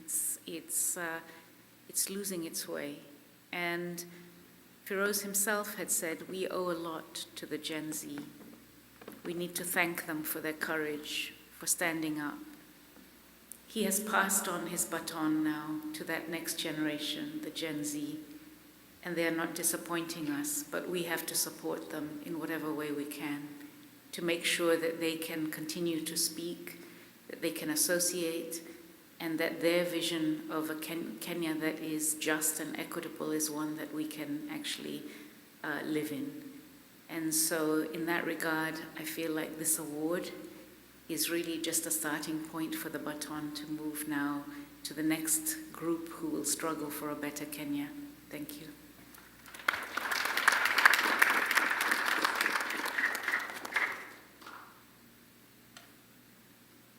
Thank you. I just also want to more formally thank everyone who's brought us here together to celebrate the life and work of my father.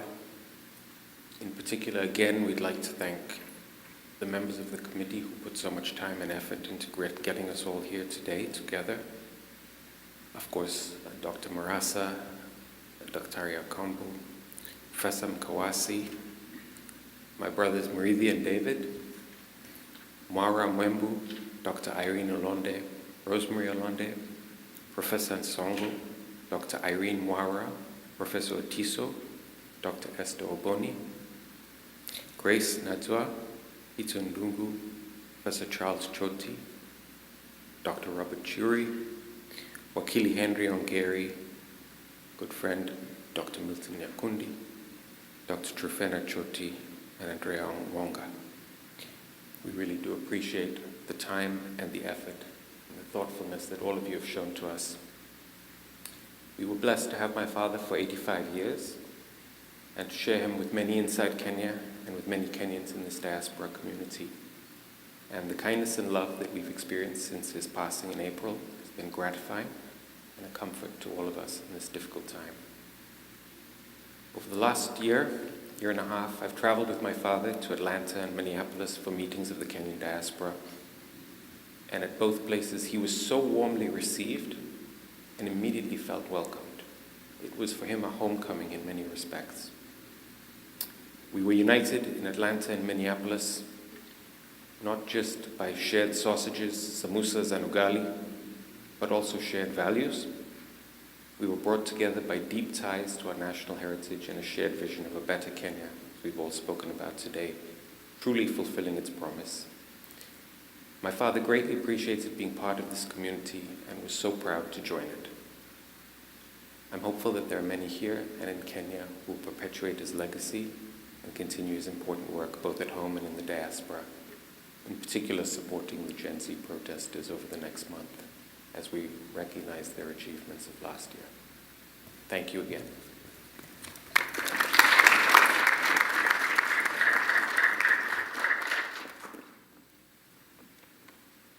Thank you again very much, Elchi and Benaifa and the family and Mama Vilo.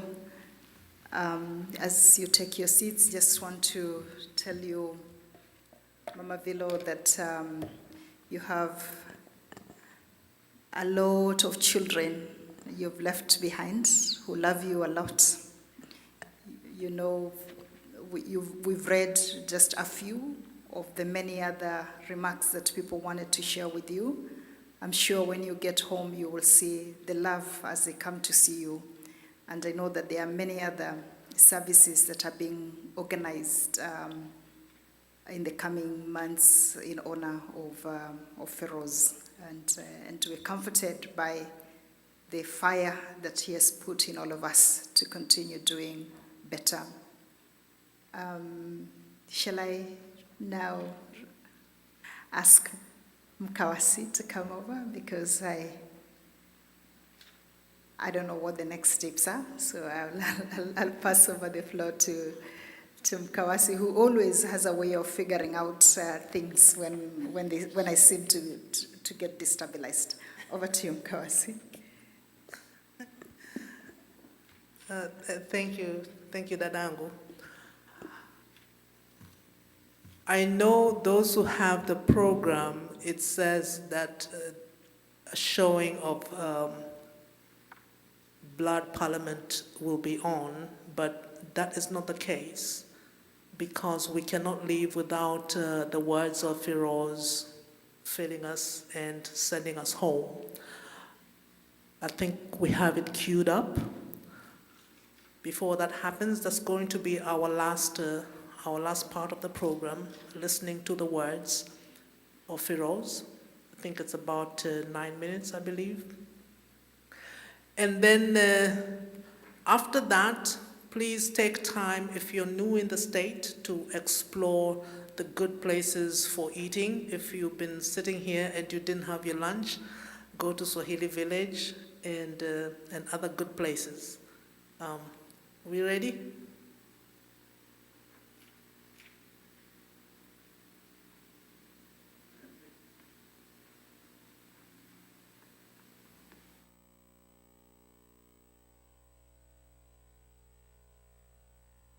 To recognize its achievements and the contribution to our country. So, Senior Counsel Pheroze Nowrojee.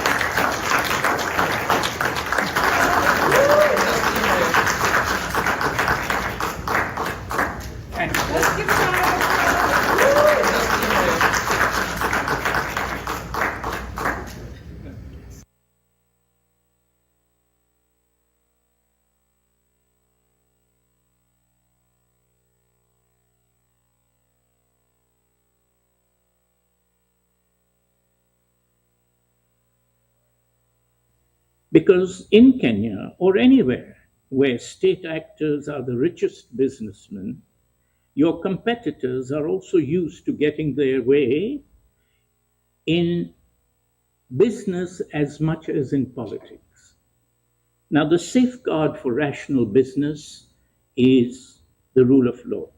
So the rule of law encompasses fair and impartial judges, equality of parties before the court, remedies for breach of agreements, independence of the judiciary, but and I'll come to this later, independence of public officials, the civil service, I mean, and access to all this, these protections, is what is set out, and the visible and the public contract of the rule of law between all Kenyans and all parties in Kenya is the Constitution. And for this demand, we have to thank the Gen Zs.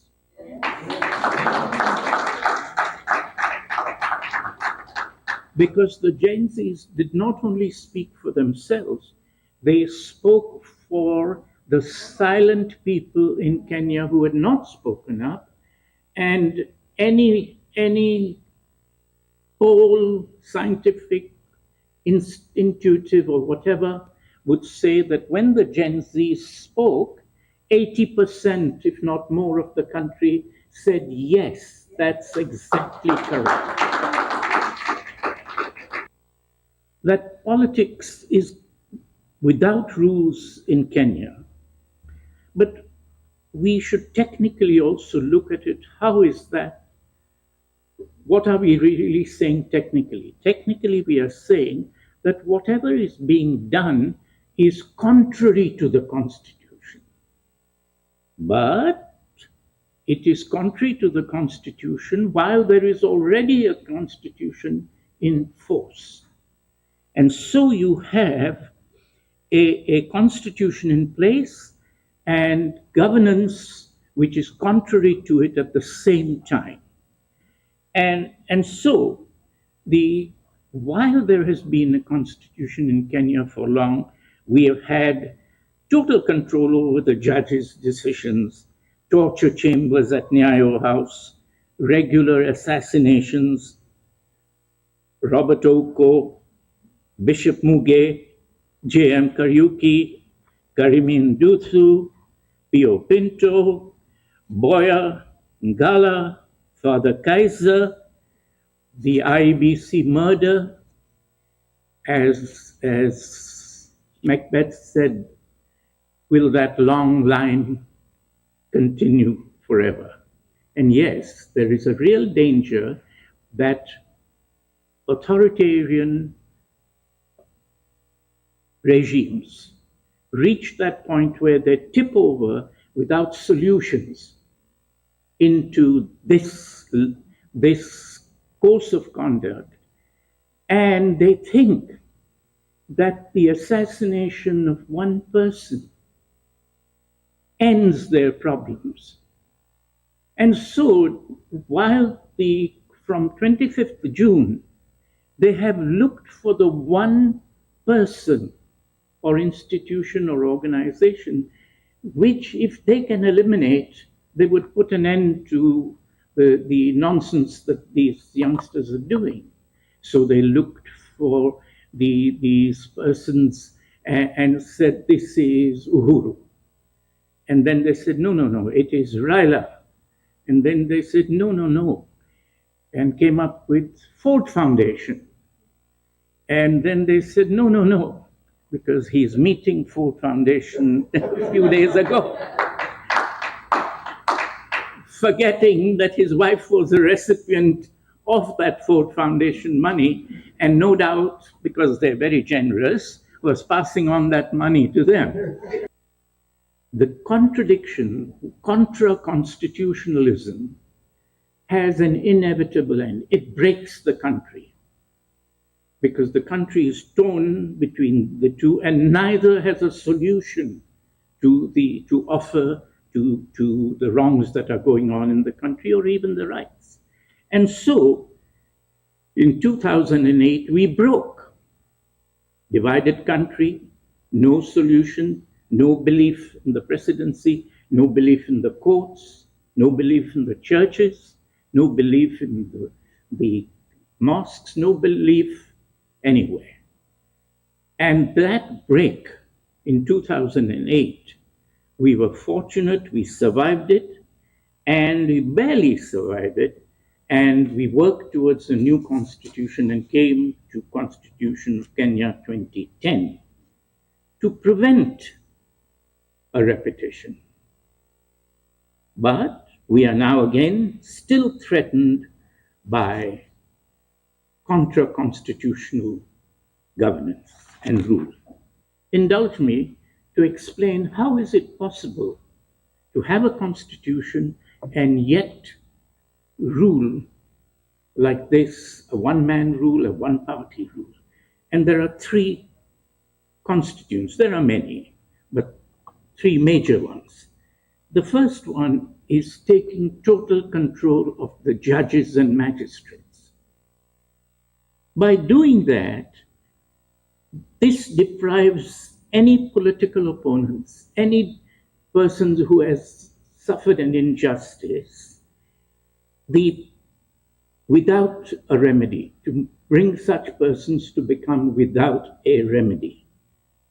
And when they have no remedy, this control continues and contra-constitutionalism continues. Secondly, and this is what escapes our sight, because it's not as visible, and it is this: by taking not only control of the judges and magistrates, number two, control of the civil servants, which is now called the public service. So, President Moi would rule every morning. He was an extremely hard worker. He would be up at 4, and he had an arrangement with God that I'll pray to you daily, but you don't audit too closely what I do the rest of the hour. So what happens is Moi then instructs the provincial commissioner to tell the police to go and arrest Mr. Orengo. Now, you don't hear about that step being taken because the policemen say, well, what is the charge? What shall we? And the president would say, well, that's your problem. You go and find a cause to arrest him. I want him out from this situation here. So you don't see that.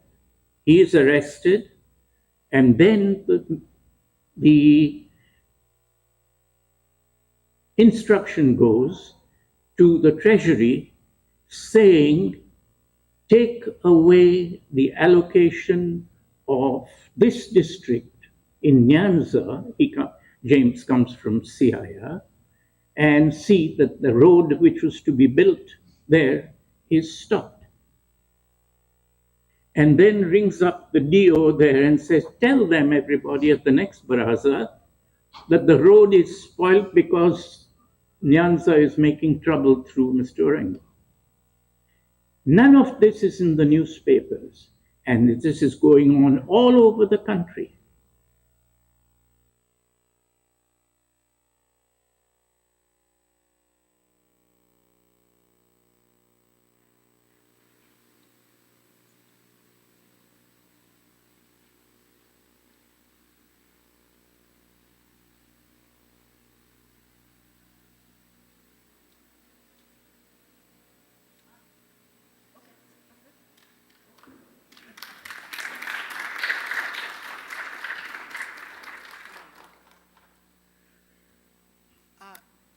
First, we'll have a vote of thanks from our brother Ndutu, Murithi, and then we will sing you out. Oh, okay.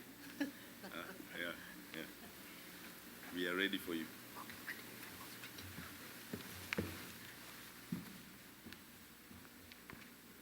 I just wanted to thank you all on behalf of the planning committee. It's been quite some work for us the last few months. It's great to see this event become so successful. So thank you again, family, and thank you for everybody who came. I have a relationship but with Pheroze. I've known him for more than possibly 30 years. The first time I met him, I had been arrested myself, Githuku and others, and he was among the attorneys who came to represent us in 96. So I've known him for a long time. And then I left Kenya, and the next time I met him was last year when we were planning Ngugi wa Thiong'o's event. And when we were planning the event, we didn't think of anybody else who can give the keynote speech other than Pheroze, because him and Ngugi have done so much work for Kenya. And then I was fortunate enough to visit Elchi's house last year. Myself and Dr. Kombe, we had dinner. We thought it was going to be for 1 hour. Ended up being 4 or 5 hours of dinner and talking. And he gave me 2 books for my daughters. He signed them. So when I heard that Senior Counsel has passed, it was quite a loss for me. And Pheroze comes from a long line of Kenyans of Asian descent who, in spite of being minorities in Kenya, they have stood up for Kenya, fought for Kenya. Him and Pio Gamapinto and others. So he's left quite a big legacy. He wasn't just an attorney, but a Kenyan son who did so much for our country. So thank you so much, everybody who came, and looking forward to interaction after this. Thank you so much. Let us remember. May we remember to remember. May we remember not to forget. Let us remember to remember. May we remember those dismembered. Let us remember not to forget. May we remember the great Mekatilili wa Menza, queen from Giriama land. She who was stolen by the colonial terrorists and taken all the way to Gusii land. Queen Mekatilili wa Menza, she broke out of prison and walked back more than 1,000 kilometers to Malindi to continue with the liberation of our people. Let us remember to remember. May we remember not to forget. Mudhoni Nyanjiro, 1922, outside the Central Police Station. She who led Kenyans to go and protest against the jailing of our freedom fighters, Hari Thuku and others. And when the colonialists saw this, they shot her in the heart, and her blood flowed down to the ground, mixing with the soil of our land, germinating the seed of the Kenya Land and Freedom Army, the Mau. May we remember to remember. Koitalel Arap Samoei, him not related to Bad Boy Kasongo. Let us remember not to forget. Let us remember the great king from Nairobi, Wayaki Wahinga. Him who was tricked by the colonialists. They took him all the way to Kibwezi. They buried him alive. May we remember to remember. Let us remember not to forget. Let us remember the great Dedan Kimathi wa Shiori, him who said, it is better to die on our feet than to live on our knees. Let us remember to remember. May we remember not to forget. Let us remember Pio Gamapinto, the great freedom fighter, fought for 2 countries' independence in Goa and in Kenya. May we remember not to forget Bildad Kagia, him of the Kenya People's Union. Remember not to forget Makan Singh, the great lion of trade unionism in Kenya. Let us remember not to forget the first elected woman parliamentarian in Kenya, Grace Onyango. Let us remember to remember. May we remember J.M. Karaoke, remember not to forget.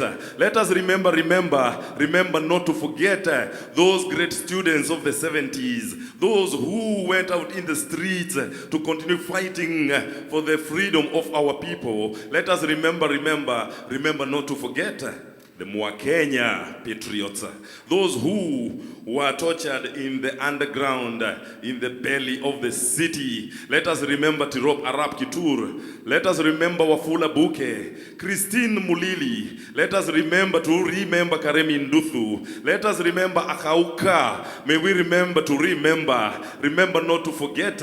Let us remember to remember the great soul patriot of the Kenyan liberation struggle, Pheroze Nowrojee, now on the list of the scroll of honor of all those who have continued to fight for our land. Let us remember the Gen Z revolution. Let us remember Rex Masai, remember not to forget. Let us remember to encourage Hanifa, remember not to forget. Shakira, Wafula, remember not to forget. Let us remember to remember those who continue to raise the bar of the Kenyan Revolution. May we remember not to forget. Let us remember all you great Kenyans in the diaspora. Remember not to forget. May we remember to continue lighting the fire of liberation. May we remember not to forget. Are you ready for liberation?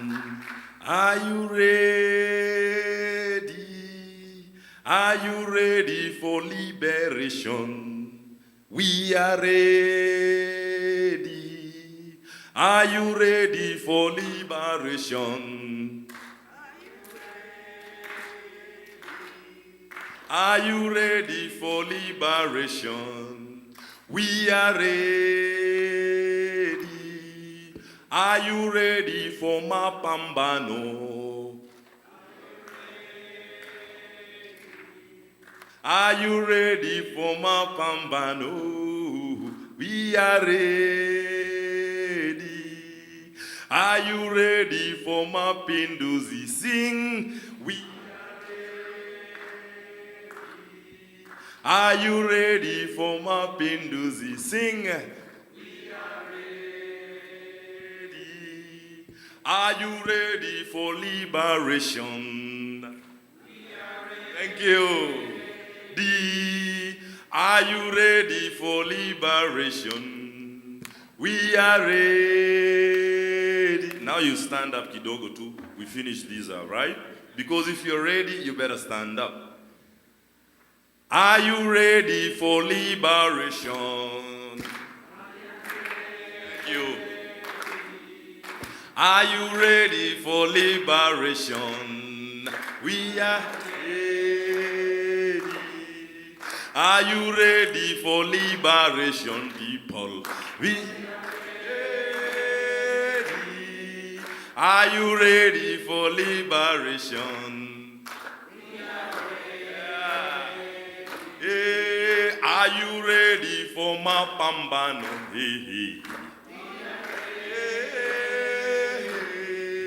Are you ready for mapambano?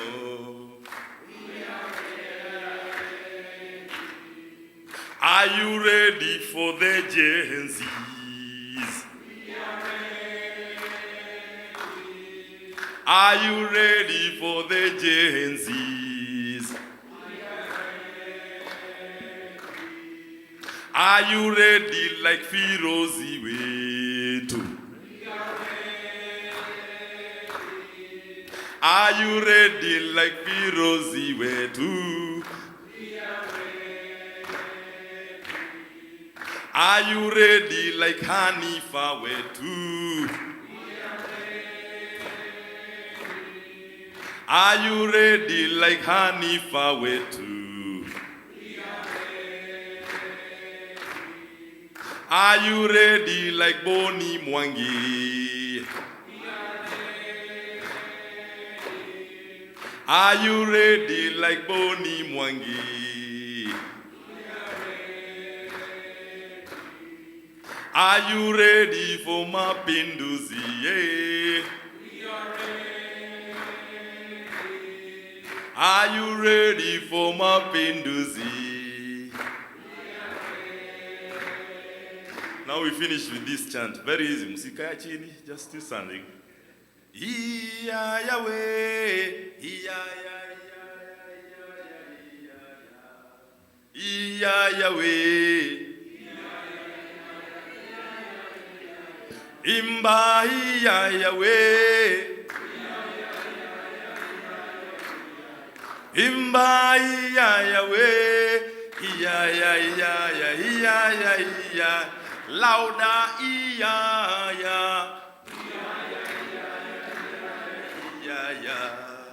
iya we, iya, hata dhuluma we baki nyuma, sitwaenda na haki, dhuluma kwenda.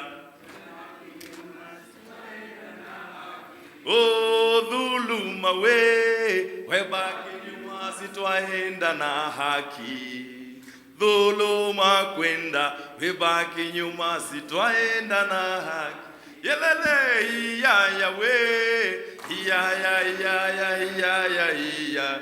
imba iya we, iya, imba iya we,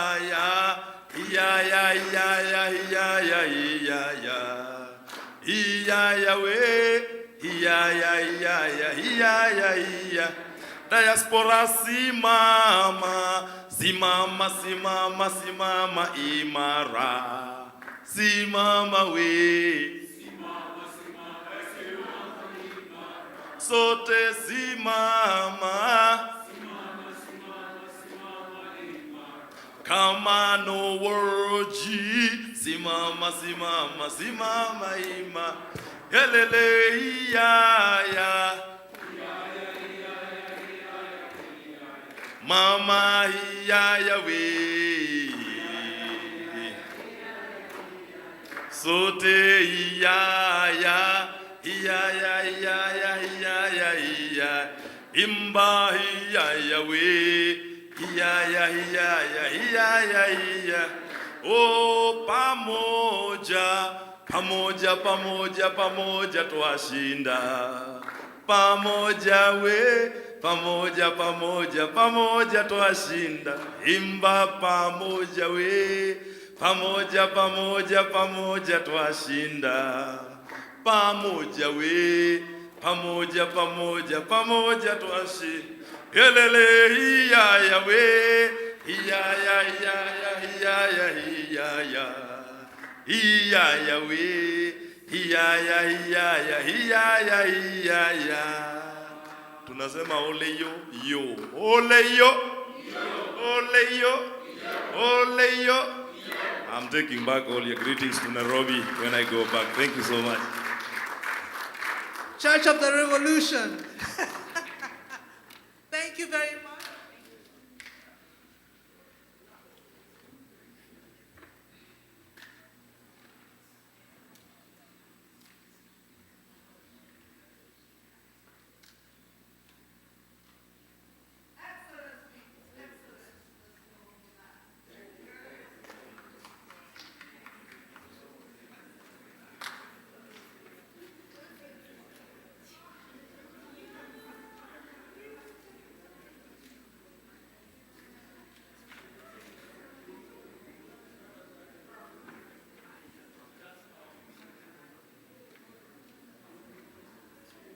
So we just, there is a setup out there as you leave the sanctuary for those who would wish to take pictures.